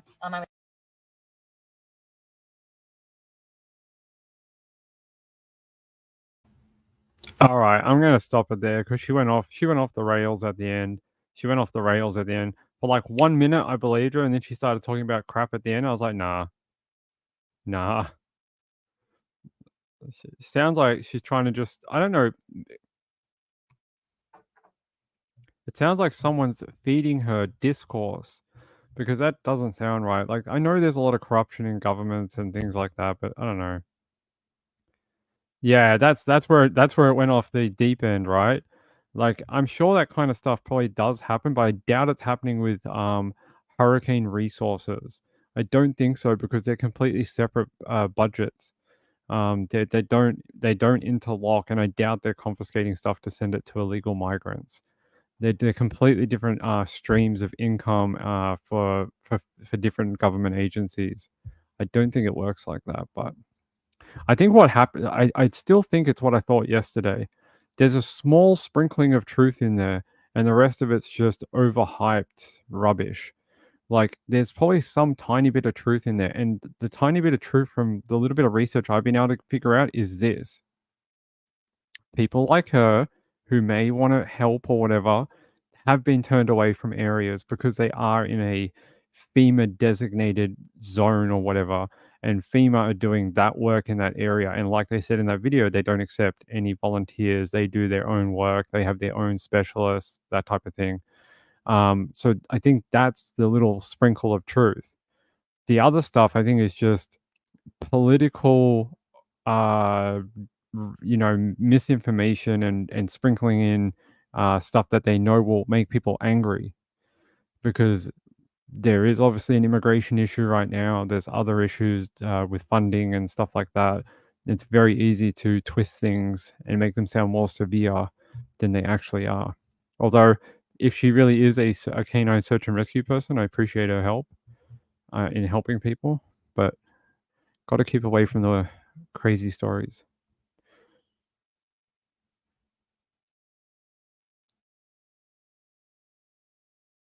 She should go back under the rock she called out from. I know many states, including mine, have sent email. Hold on, I have to. There we go. I don't want you guys to hear it.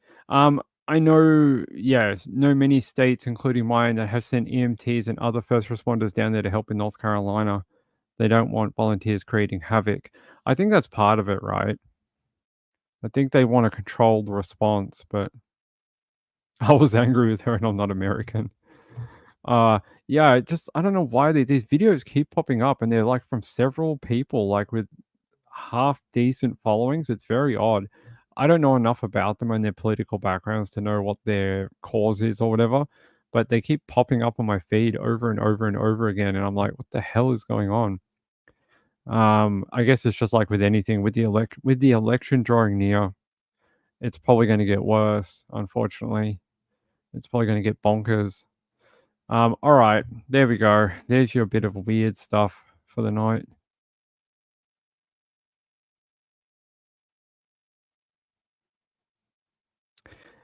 Blaze says the gas is on short ration due to dock workers not unloading the ships. FEMA is not going to waste gas to drive up to New York, New Jersey, and Pennsylvania to feed homeless migrants. I don't know. I want to know more about this. Where did this rumor of of confiscating people's possessions come from? I want to know where that came from and why people keep talking about it.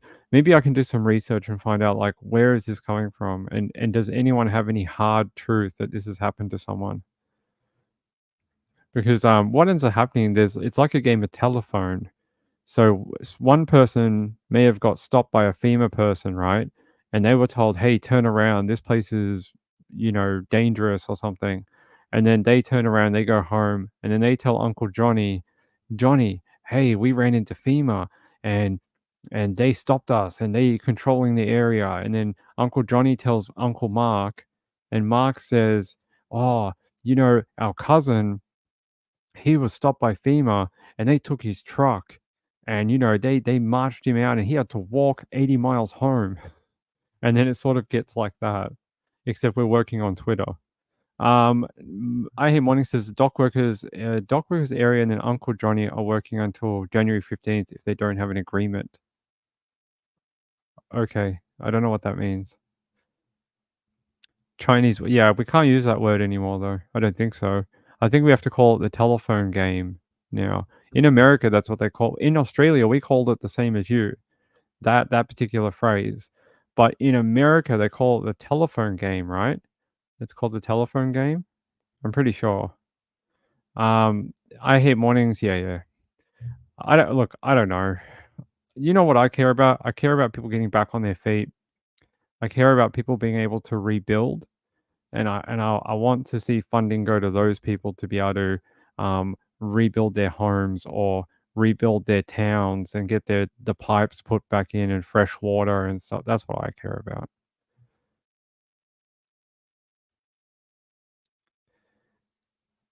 Maybe it could be something like that too. Yeah, Penguin says it's called the telephone game. Your phone chooses its own words. You might want to hand that thing in and be like, I think it's broken. All right. No more hurricane-y stuff. Although I will tell you again that if you are looking to hand money to the... Wait, what? When was this released? 1st to the 10th. That was days ago. Why is this coming up as breaking news? Okay, this is really weird. I was on... Hold on. Oh, okay. So there was a few days ago, police in Arkansas just identified Billy Jack Lynx as the main suspect in the 1995 disappearance of Morgan Nick. Morgan Nick. Okay. This is way before my time. Police in Arkansas just identified Billy Jack Lynx as the main suspect in the 1995 disappearance of Morgan Nick. 6-year-old Morgan Nick vanished from a Little League ballpark in Alma, Arkansas on June 9th, 1995. Now, more than 29 years later, police have found DNA evidence linking Billy Jack Lynx to the disappearance. There's a photo of both of them. New evidence has identified him as the prime suspect in Morgan Nick's 1995 disappearance after DNA from his vehicle was linked to the missing girl. On June 9th, 1995, Morgan Nick disappeared at a ballpark. She'd been playing with friends near the parking lot when she vanished. Witnesses, including other children playing with Morgan, reported seeing a suspicious man with a red pickup near the scene. Oh, I know this one. Oh, I saw an episode on a documentary years ago about this. It was like one of the big unsolved crimes in Arkansas. Yeah, here in 2024, advanced DNA testing on the hair found in Billy's truck confirmed that it belonged to someone in the Nick family, likely Morgan. Although Lynx passed away in prison in the year 2000, the discovery provides some closure for Morgan's family, who have spent nearly 3 decades seeking justice. The investigation is still ongoing, and the FBI continues to call for information about Billy Jack in order to piece together more details about the fate of Morgan Nick. So they never found her? She's disappeared. Okay. Yeah, there's the red truck that they were looking for. This red, interesting looking red truck. Wow, that's a huge development. And then you see things like these like these sketches, and I don't know about you, when I look at this photo, what do you see? For me, I see a man who's in his probably 40s, right? I see a man who's in his like maybe 40s, maybe 50s, maybe late 30s possibly, but more like 40, 45, 50, something like that. And he's like a bigger guy, very broad shoulders here, big beard. And you look at the man who they reckon was responsible, and he doesn't look anything like it. There you go.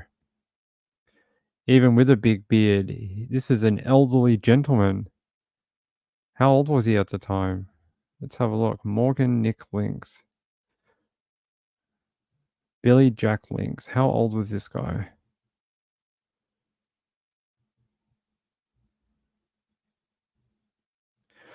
Let's go to WRTV. There's a press conference. Authorities identified him as an initial person of interest in 1995, and he drove a red truck. Lynx was arrested a few months later for the sexual solicitation of a child. Police questioned him about Nick's disappearance but released him after he denied any knowledge of Morgan's abduction and appeared to be truthful. Good work, detectives. They said the Ulmer Police Department, also along with other law enforcement agencies, spent thousands of hours investigating more than 10,000 leads without reaching significant conclusions on the case.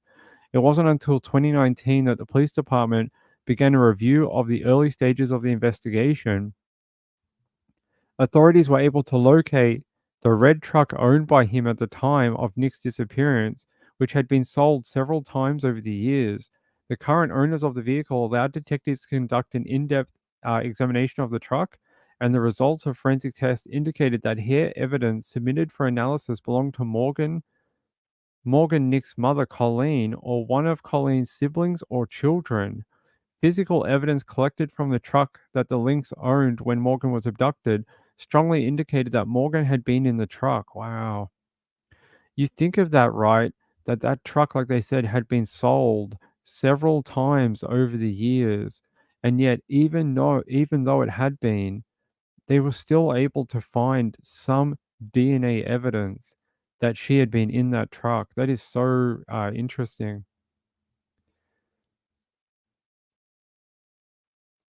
That probably is the latest pic of him, but he died in 2000, only a few years after she went missing. So he didn't look that different.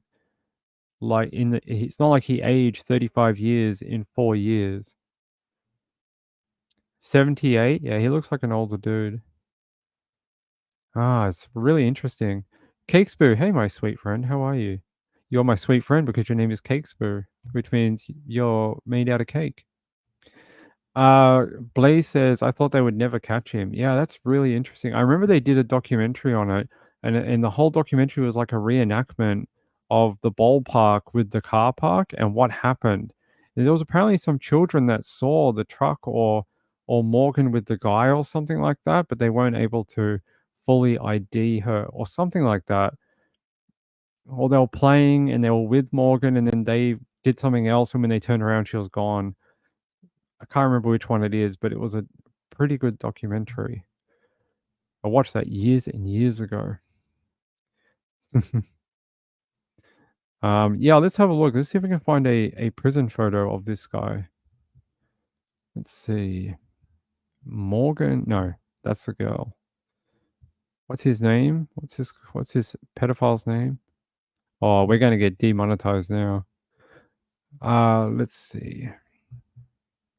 We're gonna get in a lot of trouble now. Can't say that word on YouTube, but I just did. So there we go.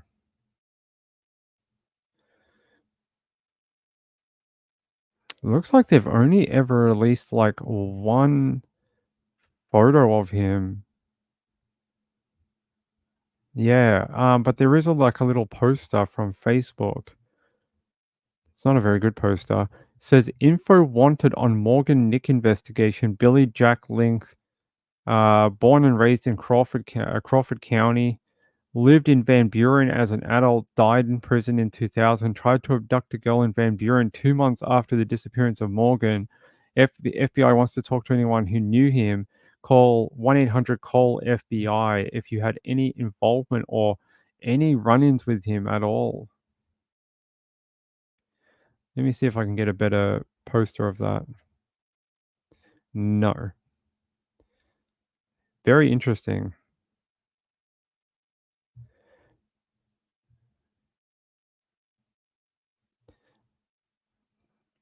So here, missing people of Arkansas. They say FBI agents wants to talk to anyone who may have known Billy Jack. He is the first and only person of interest ever publicly identified in the case. He was born and raised in Crawford County. He served in the Army during World War II, then worked at the Braniff Airlines in Dallas from 1962 to 1974. He returned to Van Buren sometime in the late 1970s. He died in prison in 2000. Whether it was through school, work, church, or any social activity, we need information about him and his details surrounding his life. So if you grew up in Arkansas or even some of the other areas like in Dallas and you knew him and you had any run-ins with him, we have a lot of older people who watch true crime content. This is your opportunity to help. Had a run-in with him? Call it into that FBI number, 1-800-CALL-FBI. Yeah, I remember that. Yeah, a 17-year-old boy died in Australia after eating a burrito bowl. He was allergic to nuts, and the vegan cheese sauce was made with cashews. I know, how sad. It's happened to a few kids. There was a kid on a camp, and he ate satay sauce, not knowing that satay sauce was made out of peanuts, and he died. Died on a camp. It's happened a few times, unfortunately. I think he was in prison for that solicitation of a child. That charge 2 months after the disappearance of Morgan, he got picked up for soliciting a child. I'm pretty sure that's what he was in prison for. If I can find that link again. Yeah, I can't.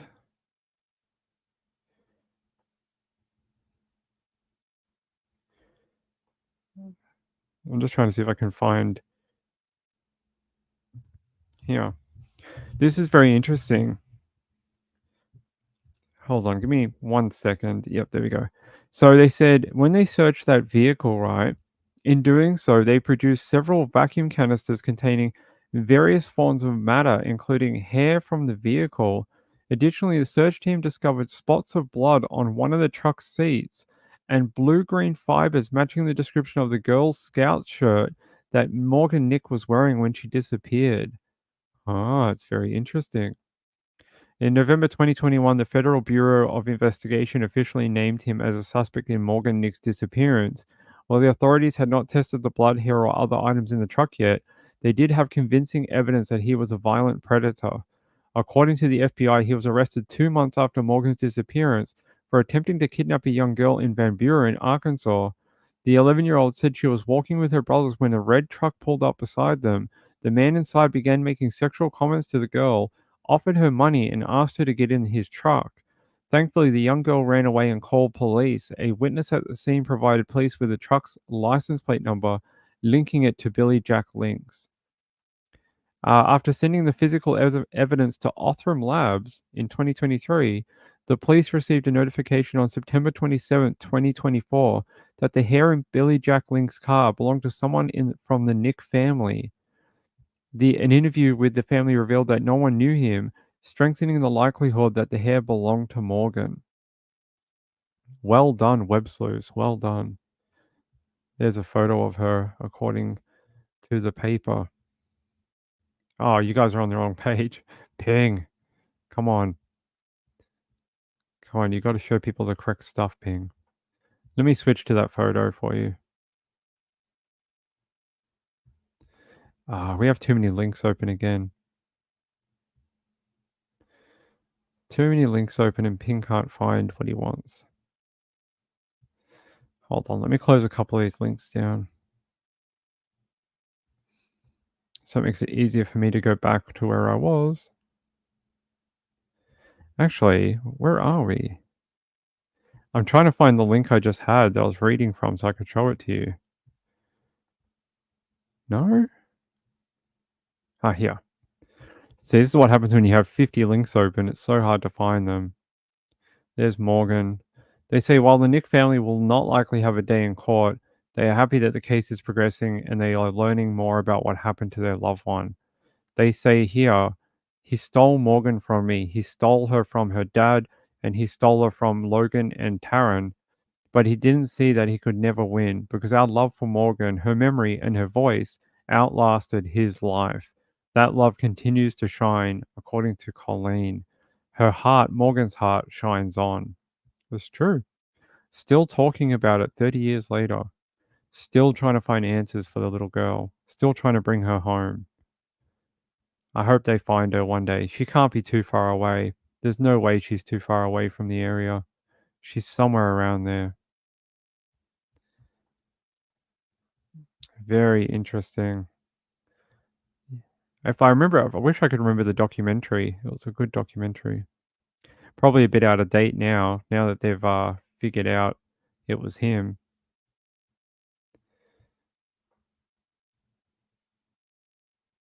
Yeah, not that one. One Tin Soldier rode away. I don't know any of those. Yeah, I would think she's somewhere close by. Not too far away. Like maybe within a 50-mile radius, not even 15-mile radius. Not that far away. Because he would have wanted to get rid of her quickly. Due to how like the intense police operation to find her. He would have wanted to ditch her very quickly after he did whatever he did.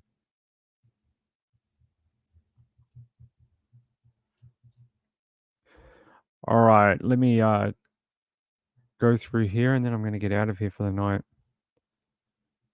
Oh, come on. There we go. All right. All right. I think we're about done for the night, everyone. Oh, you guys are pulling up references that I am far too young for. All right.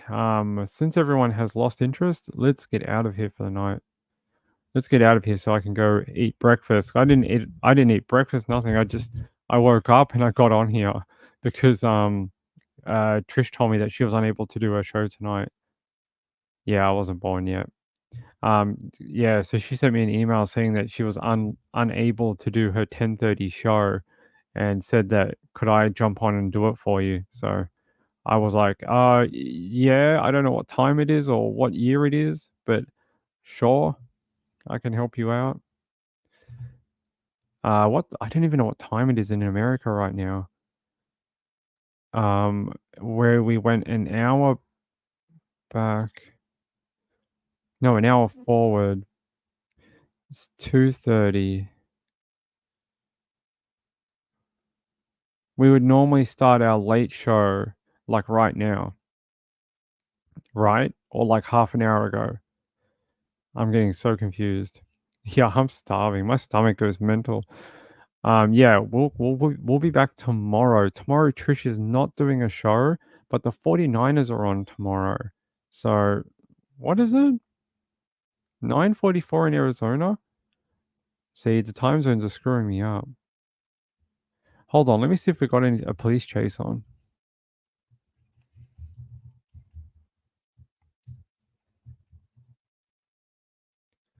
Apparently there was one earlier. Someone sent me an email saying that that Ike Mel was doing a police chase earlier. Was it yesterday? Today? I'm not sure. No police chase right now. I was hoping there was one, but not today. It doesn't seem so. 1 day ago, why are they always a Mustang? Every chase we've watched recently has been a Mustang. Have you noticed that? Like the last 3 chases we did were either Lexuses or Mustangs. Here we go. Look, this yellow Mustang stuck in traffic was doing a police chase. There he goes. Off he goes. Hey, you got to have a yellow or a red car. It makes it go faster. The smog or like marine layer is intense in LA, man. It literally looks like we're watching like GTA, right? Like Grand Theft Auto. Someone give us the controller. That's a hell of a car. It's a really nice car. Stolen, probably. So what ended up happening? Did they get him? What happened at the end? Oh, what happened? They pit maneuver him? I don't know. It looks like they might have thrown a spike strip or something. Let's see what happens here. And then this is the last thing we're going to do. Yeah, what happened between there and there? Let's see. Let's watch this for a second. I want to see what happens to the car. Why did it get... That wheel looks like it's about to come off. Yep, there it goes. Oh, it's really messing up the car. That tire just destroy... Oh my god, it's like destroying the panel on the car. Holy crap.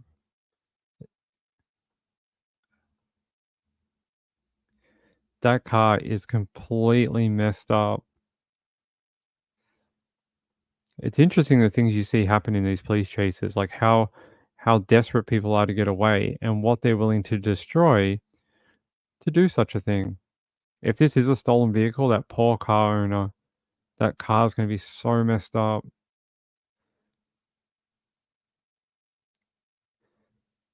I'm surprised it's still running with that tire doing that. It's a shame it didn't have run flats. They must have put out a spike strip. Oh, there goes the panel. No, that car is really messed up. He went for a while longer. Look, he kept going. Then what happened? He just was like, all right, let's give up.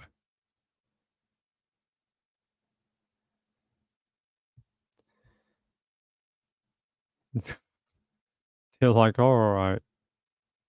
The car's busted.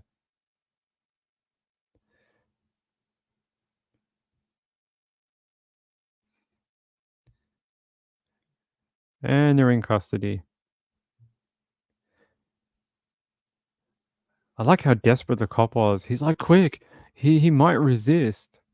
The guy's just like, I ain't resisting, it's all good. He's like, I gotta look like I'm doing my job. That car looks completely trashed. There's probably no paint left on that car either.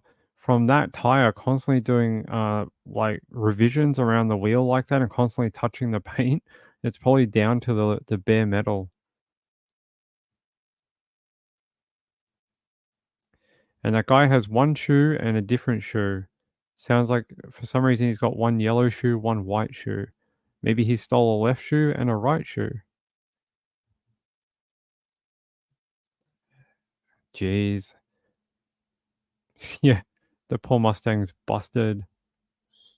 There you go. That was from yesterday. What a chase, huh?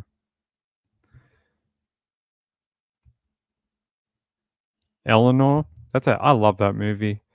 I love Gone in 60 Seconds. That's a hell of a movie. I love it. Nicolas Cage at his finest. Yeah, I like the chases too. You were going to order a Lexus in 2020, but COVID put a stop to it? That's a nice car. What did you end up buying instead? Did you end up buying a car at all or not? All right, let's just see. I got one more story maybe, and then we get out of here. One more. Let me just close these links about Billy Jack. That's very interesting though. Anytime we can get a child, like a cold case, one that's ingrained in true crime folklore, anytime we can get those solved, it's a good thing. Why did he flee? I have no idea. Let's have a look. I don't think I even saw an update for it. 1 day ago. Yeah, NBC Los Angeles. 2 in custody after high-speed pursuit of a Mustang in LA.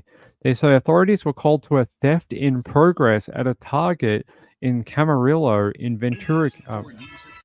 They say it was at a Target in Camarillo. Ventura County Sheriff's Office organized retail theft task force spotted the suspected thieves in a yellow vehicle. Deputies attempted to stop the vehicle, but the driver did not yield. The driver rear-ended a deputy patrol vehicle. No injuries were reported. Police airship followed the vehicle as it made its way through the San Fernando Valley and West Los Angeles and ended in Gardena. And they say the back wheel of the pursuit vehicle was damaged and the driver pulled over on the 91 near Vermont. The driver and passenger got out of the vehicle and were promptly detained by officers. So it was some sort of theft in progress originally. Original movie is from the 80s. Nah, the best one is the Nicolas Cage one. And Angelina Jolie. Is it Angelina Jolie? I think so. Jojo says, right, paying $50,000 in damage to the car, then getting caught versus a misdemeanor. Right, should have just stopped for the theft charge. You would have been out, as long as it was under $1,000 in LA, you would have been released by about 2 p.m. You'd be out. You got a Cadillac instead. Which one? Is it a sedan or a four-wheel drive? The four-wheel drives are pretty dope. The Cadillac sedans, they were really cool in like the 60s and the 50s. Not so much anymore. Yeah, I know what a Cadillac is. Yeah, hold on.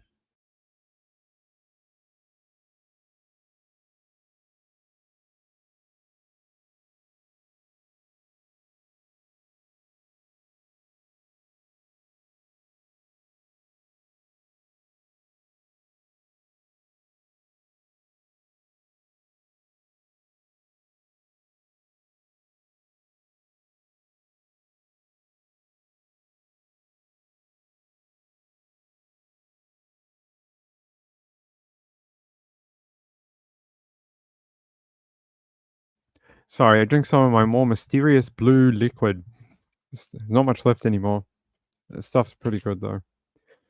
Keeps me from my stomach going crazy because I gotta go eat breakfast soon.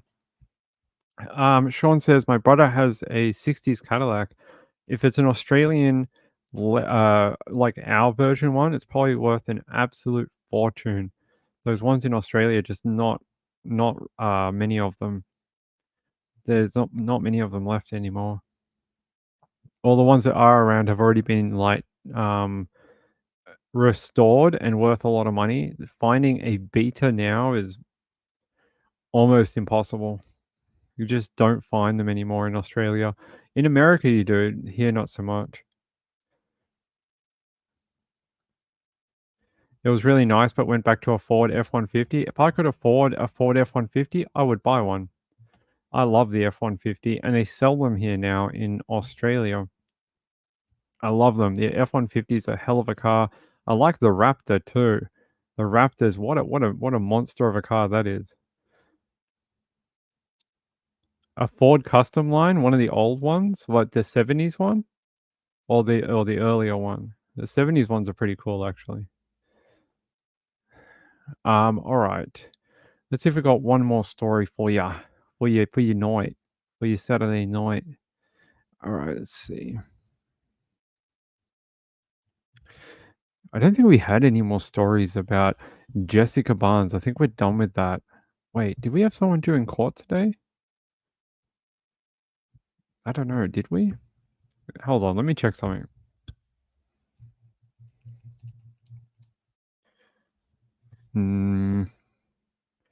No. I thought we had someone due in court today. Now I can't remember.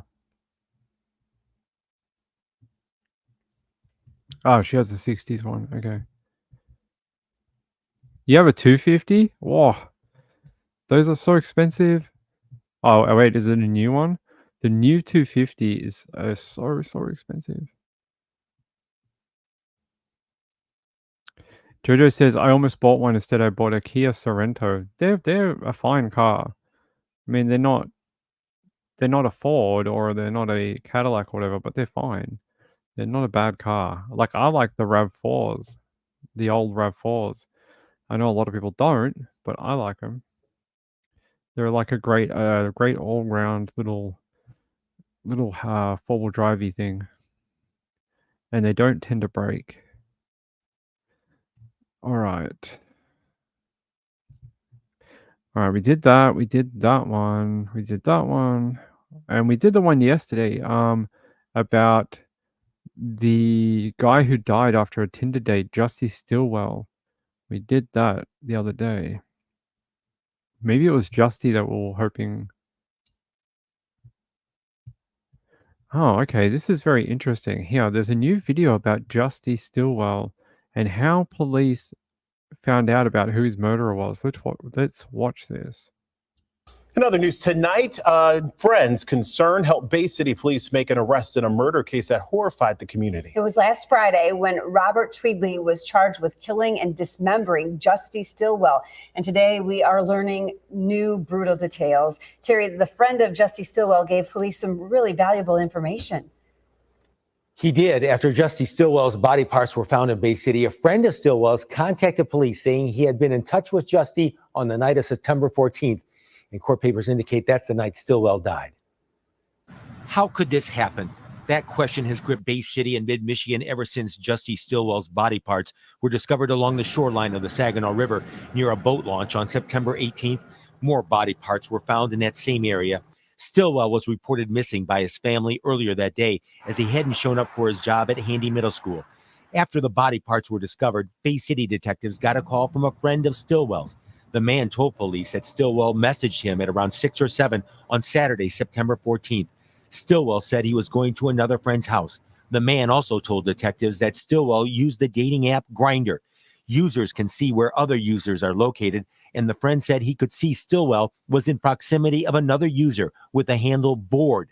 The friend asked if Bored is who Stillwell was meeting, and Stillwell replied it was. The friend took a screenshot of Bored's profile photo, and using facial recognition software, police identified 40-year-old Robert Tweedley as a suspect. Investigators arrived at Tweedley's home on Wednesday, September 25th, where he admitted Stillwell had been there.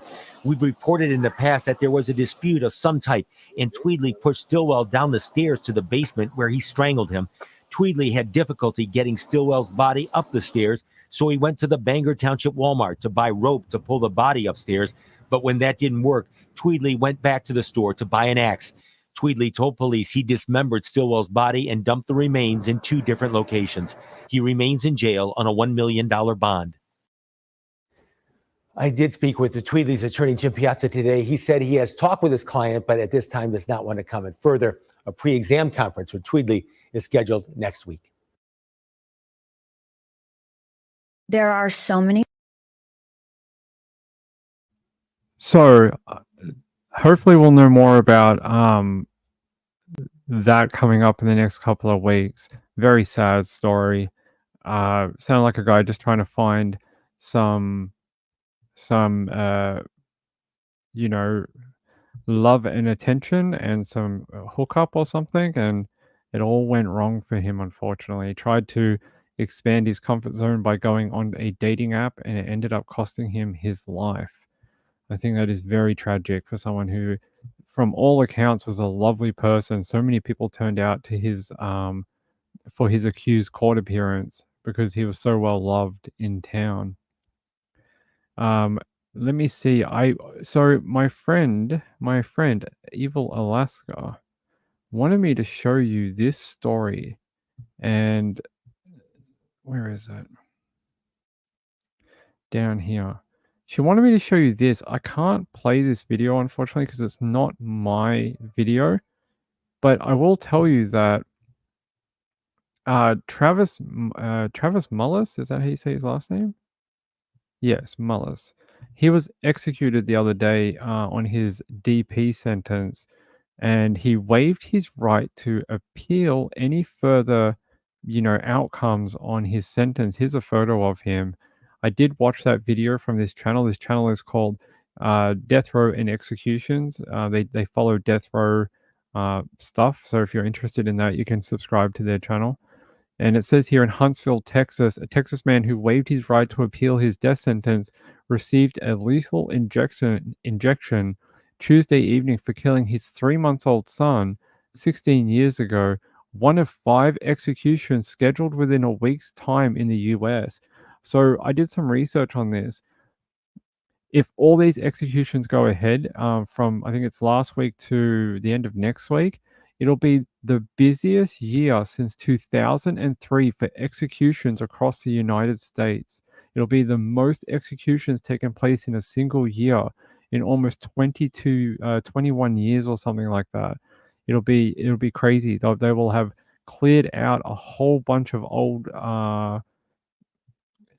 old cases stuck on death row for a long period of time. One of the holdups was a court case, something to do with the chemicals, and they had to offer an alternate way of doing it to the inmate if they didn't want the chemicals or the chemicals weren't available, and that ended up being firing squad. So, and I think another state chose electric chair. They're saying here, a Texas man who waived his right, he's one of 5 executions scheduled within a week's time in the US.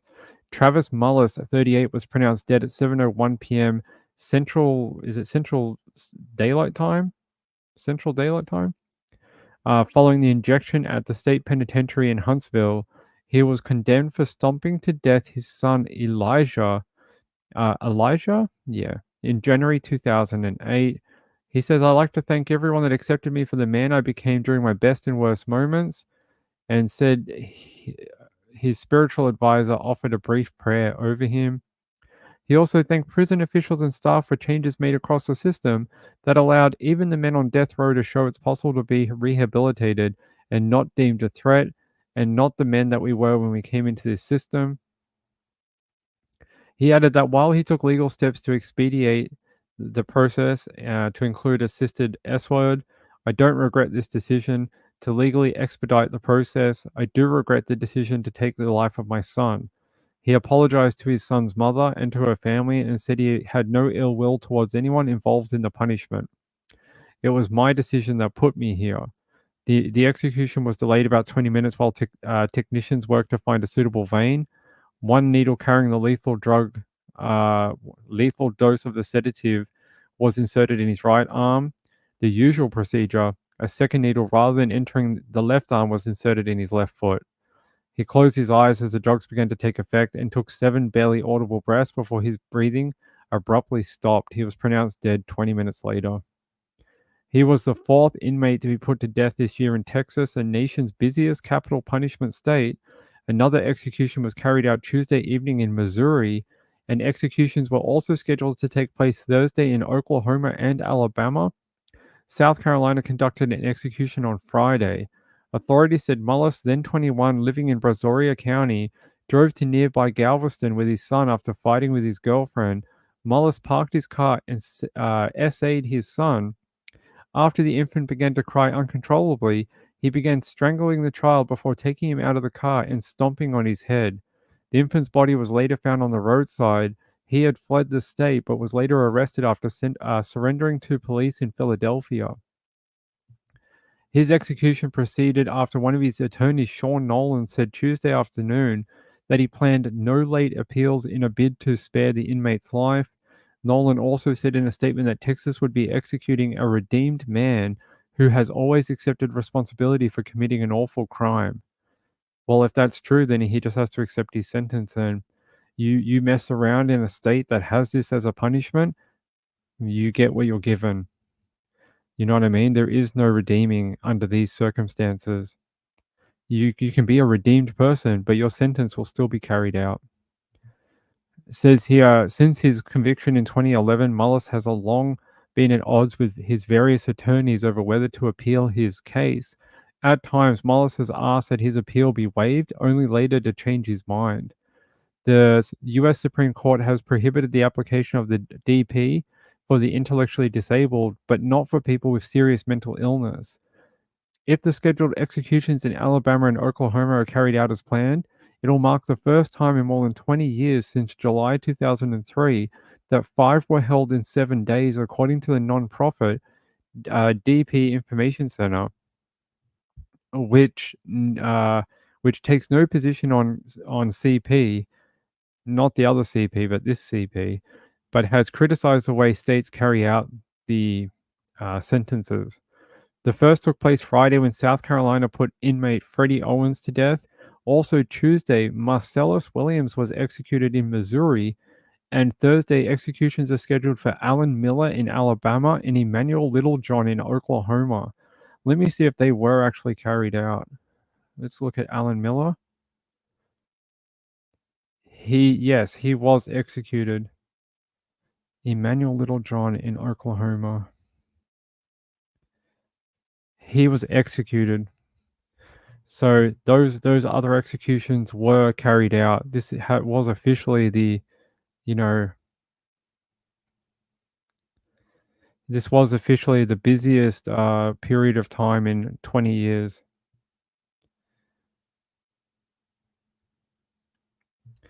Yeah, so who was Alan Eugene Miller? What did he do? He was one of the people executed.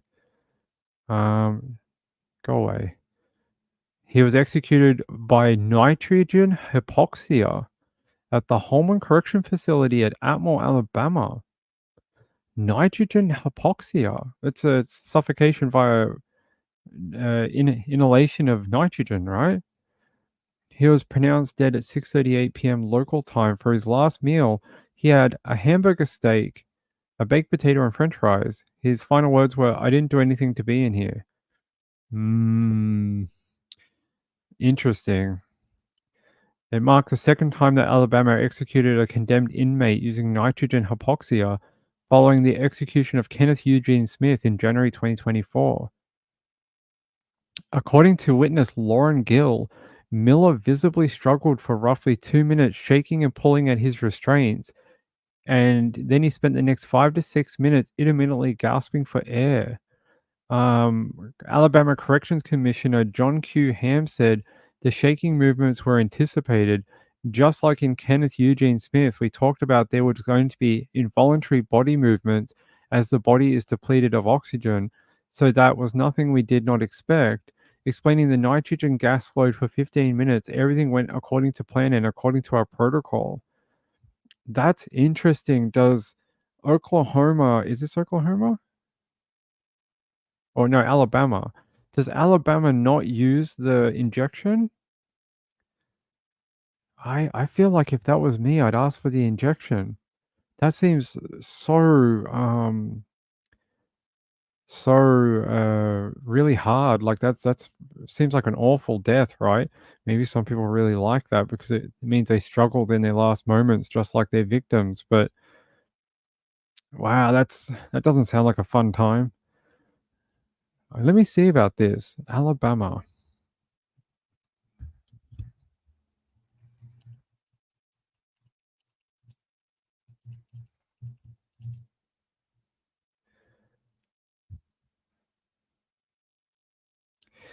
Weird. This is really weird. This what? So apparently, this is interesting. Alabama's executions from 1812 to 1927, the primary method of execution was hanging. In 1927, the electric chair, known as Yellow Mama, was introduced. Today, the primary method is lethal injection, although inmates convicted prior to 2002 can choose to be electrocuted or lethal injection. So why are they using hypoxia?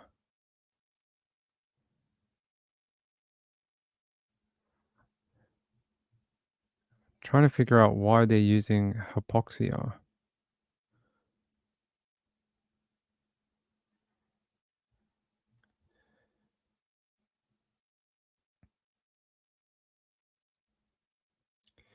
Oh, okay. So this guy survived a botched lethal injection earlier.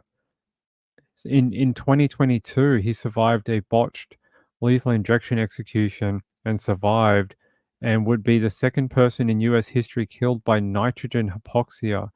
Wow, that is very interesting.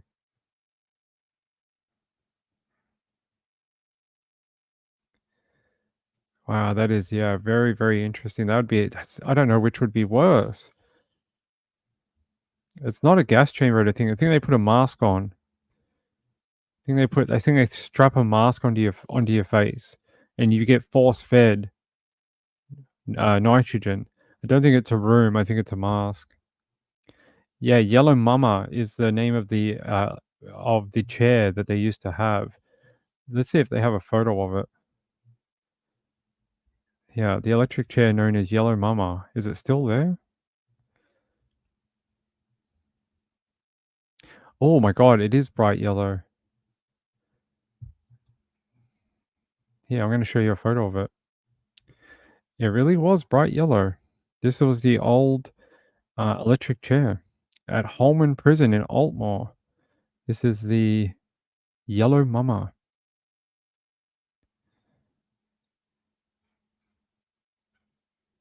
That is there you go.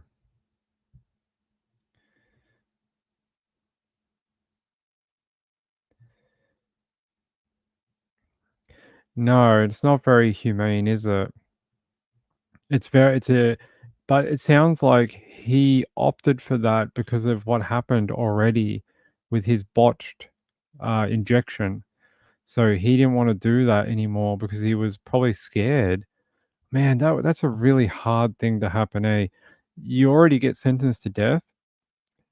You go to the death chamber, they hook you up, they start inserting the drugs, and somehow something goes wrong and you survive. You get to last another 2 years, then they take you back into the chamber and they gas you. I mean, this guy was not a good person. Not advocating for him at all. It just sounds like a really messed up way of doing it. Using a secret combination of illegally purchased drugs after the DEA previously seized Alabama's illegally obtained supply of sodium thiopental. One of the 3 drugs used. What? Alabama purchased and illegally, so they were drug dealers? Alabama was a drug dealer? Apparently Alabama illegally purchased drugs after the DEA previously seized Alabama's illegally obtained supply of one of the drugs. What is going on in Alabama? That was in 2011. Let's see. Let's see if we can find out more about this guy. I want to know more about why that happened. No, that's the wrong one. All right.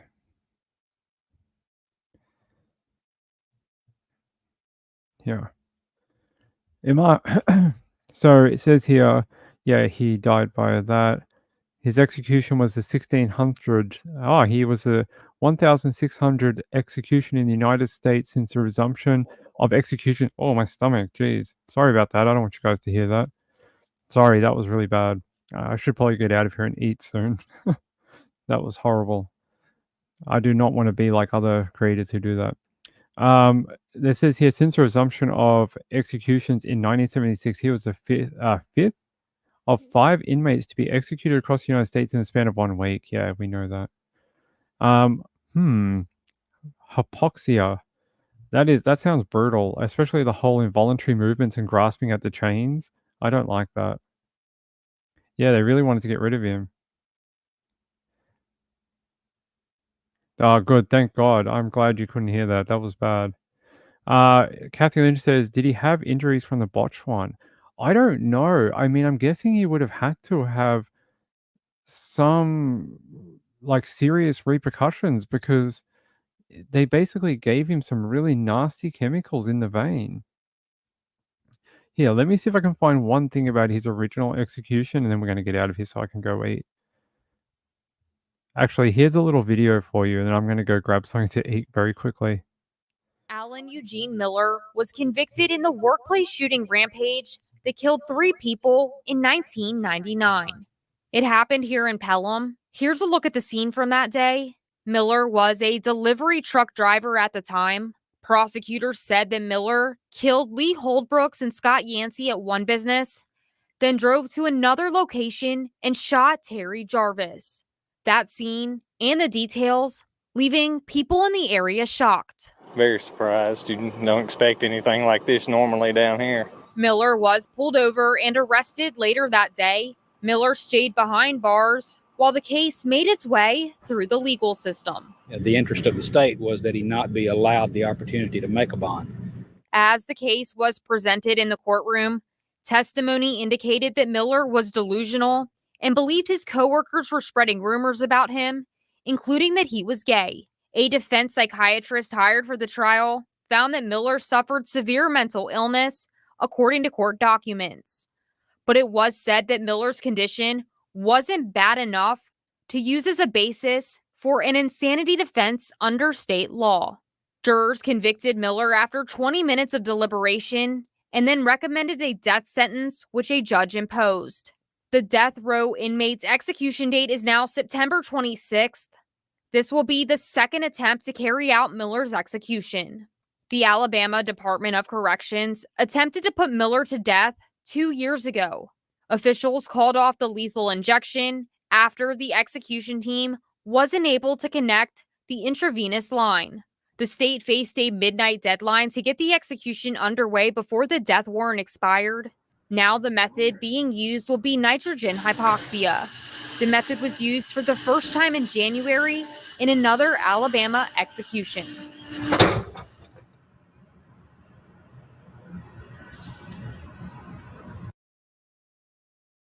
So what do you think about that? That's really interesting. So originally, the first time he had this happen, his death warrant expired. They were unable to get it done. They said he was scheduled to be executed by lethal injection on September 22nd, 2022. Wow, he was executed almost 2 years to the day. But his execution was called off after prison staff failed to establish intravenous access to deliver a lethal injection. It was concluded that they would not be able to complete the execution by the midnight deadline. Miller filed a federal lawsuit following the failed execution attempt. In November 2022, the state of Alabama agreed that it would not use lethal injection to execute Miller and would instead use nitrogen gas. That's really interesting. So why were they unable to get it done? Hold on. Let's find out more, because was he just so big of a guy that they were unable to get to his veins or something? Because he was a big brother. He was a big guy. Look, I'm going to show you a photo. This was not a small man. He was a big dude. There he is. Do you think it's because he has so much fat surrounding his limbs and stuff that they weren't unable to get a vein or something? Look, there's a photo of him. He a big boy. That would have had to been a very, very heavy thing they put him on. They're saying here, hey,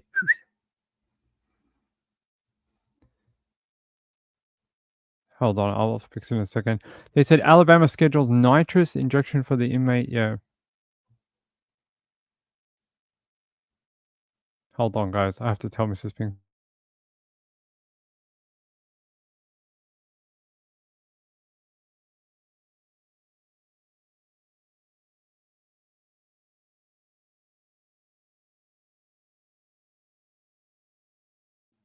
Yeah, so they failed to find a vein the first time. That's what it sounds like. It sounds like they failed. Miller was scheduled to be yeah, that's nitrogen hypoxia. All right, we're going to look up this, then we're going to go. It was 5 days ago. No, that's not the right one. Nitrogen, yeah. Let's go to ABC News. And they said that justice has been served. After 2 decades, Alan Miller was finally put to death for the depraved murder spree that cruelly took the lives of 3 innocent men. They say, I ask the people of Alabama to join me in praying for the families and friends of the victims and that they might now find peace and closure. That is true. I hope they do.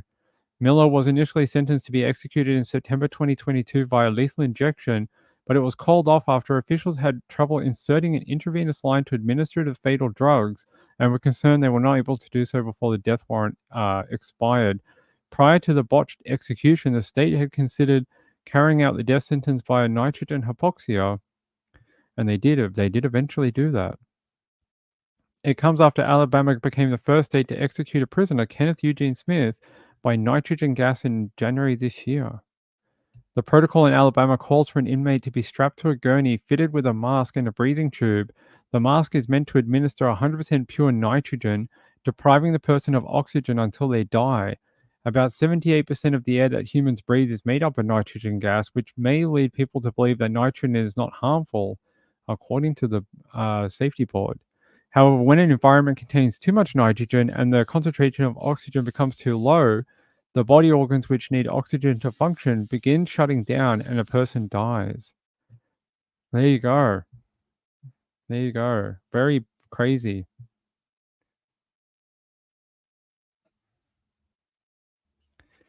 The cat's up high. Yes. Kathy says my veins roll and it makes it difficult for nurses to find. That's interesting. They hide. Yeah, I know some people have difficult times with it. Yeah, I know some other people who have not been able to get, like for blood tests and things like that. All right, that's it for tonight, ladies and gentlemen. Let's get out of here, and then I'll be back tomorrow night. I'm going to go drink a huge protein shake because I am starving. Let me just check here, and then I'll get you guys out of here for the night. Hey, I love you all very, very much. Thank you very much for being here tonight. And we should be on about the same time tomorrow. We'll see. But maybe sometime between 9:30 and 10:30. Enjoy your day too. Good night, everyone. Bye-bye. Bye. Good night. See you later. Have a great Sunday. Peace out. Good luck, Niners, tomorrow. Niners beat Arizona Cardinals. It'll be a great day. Bye.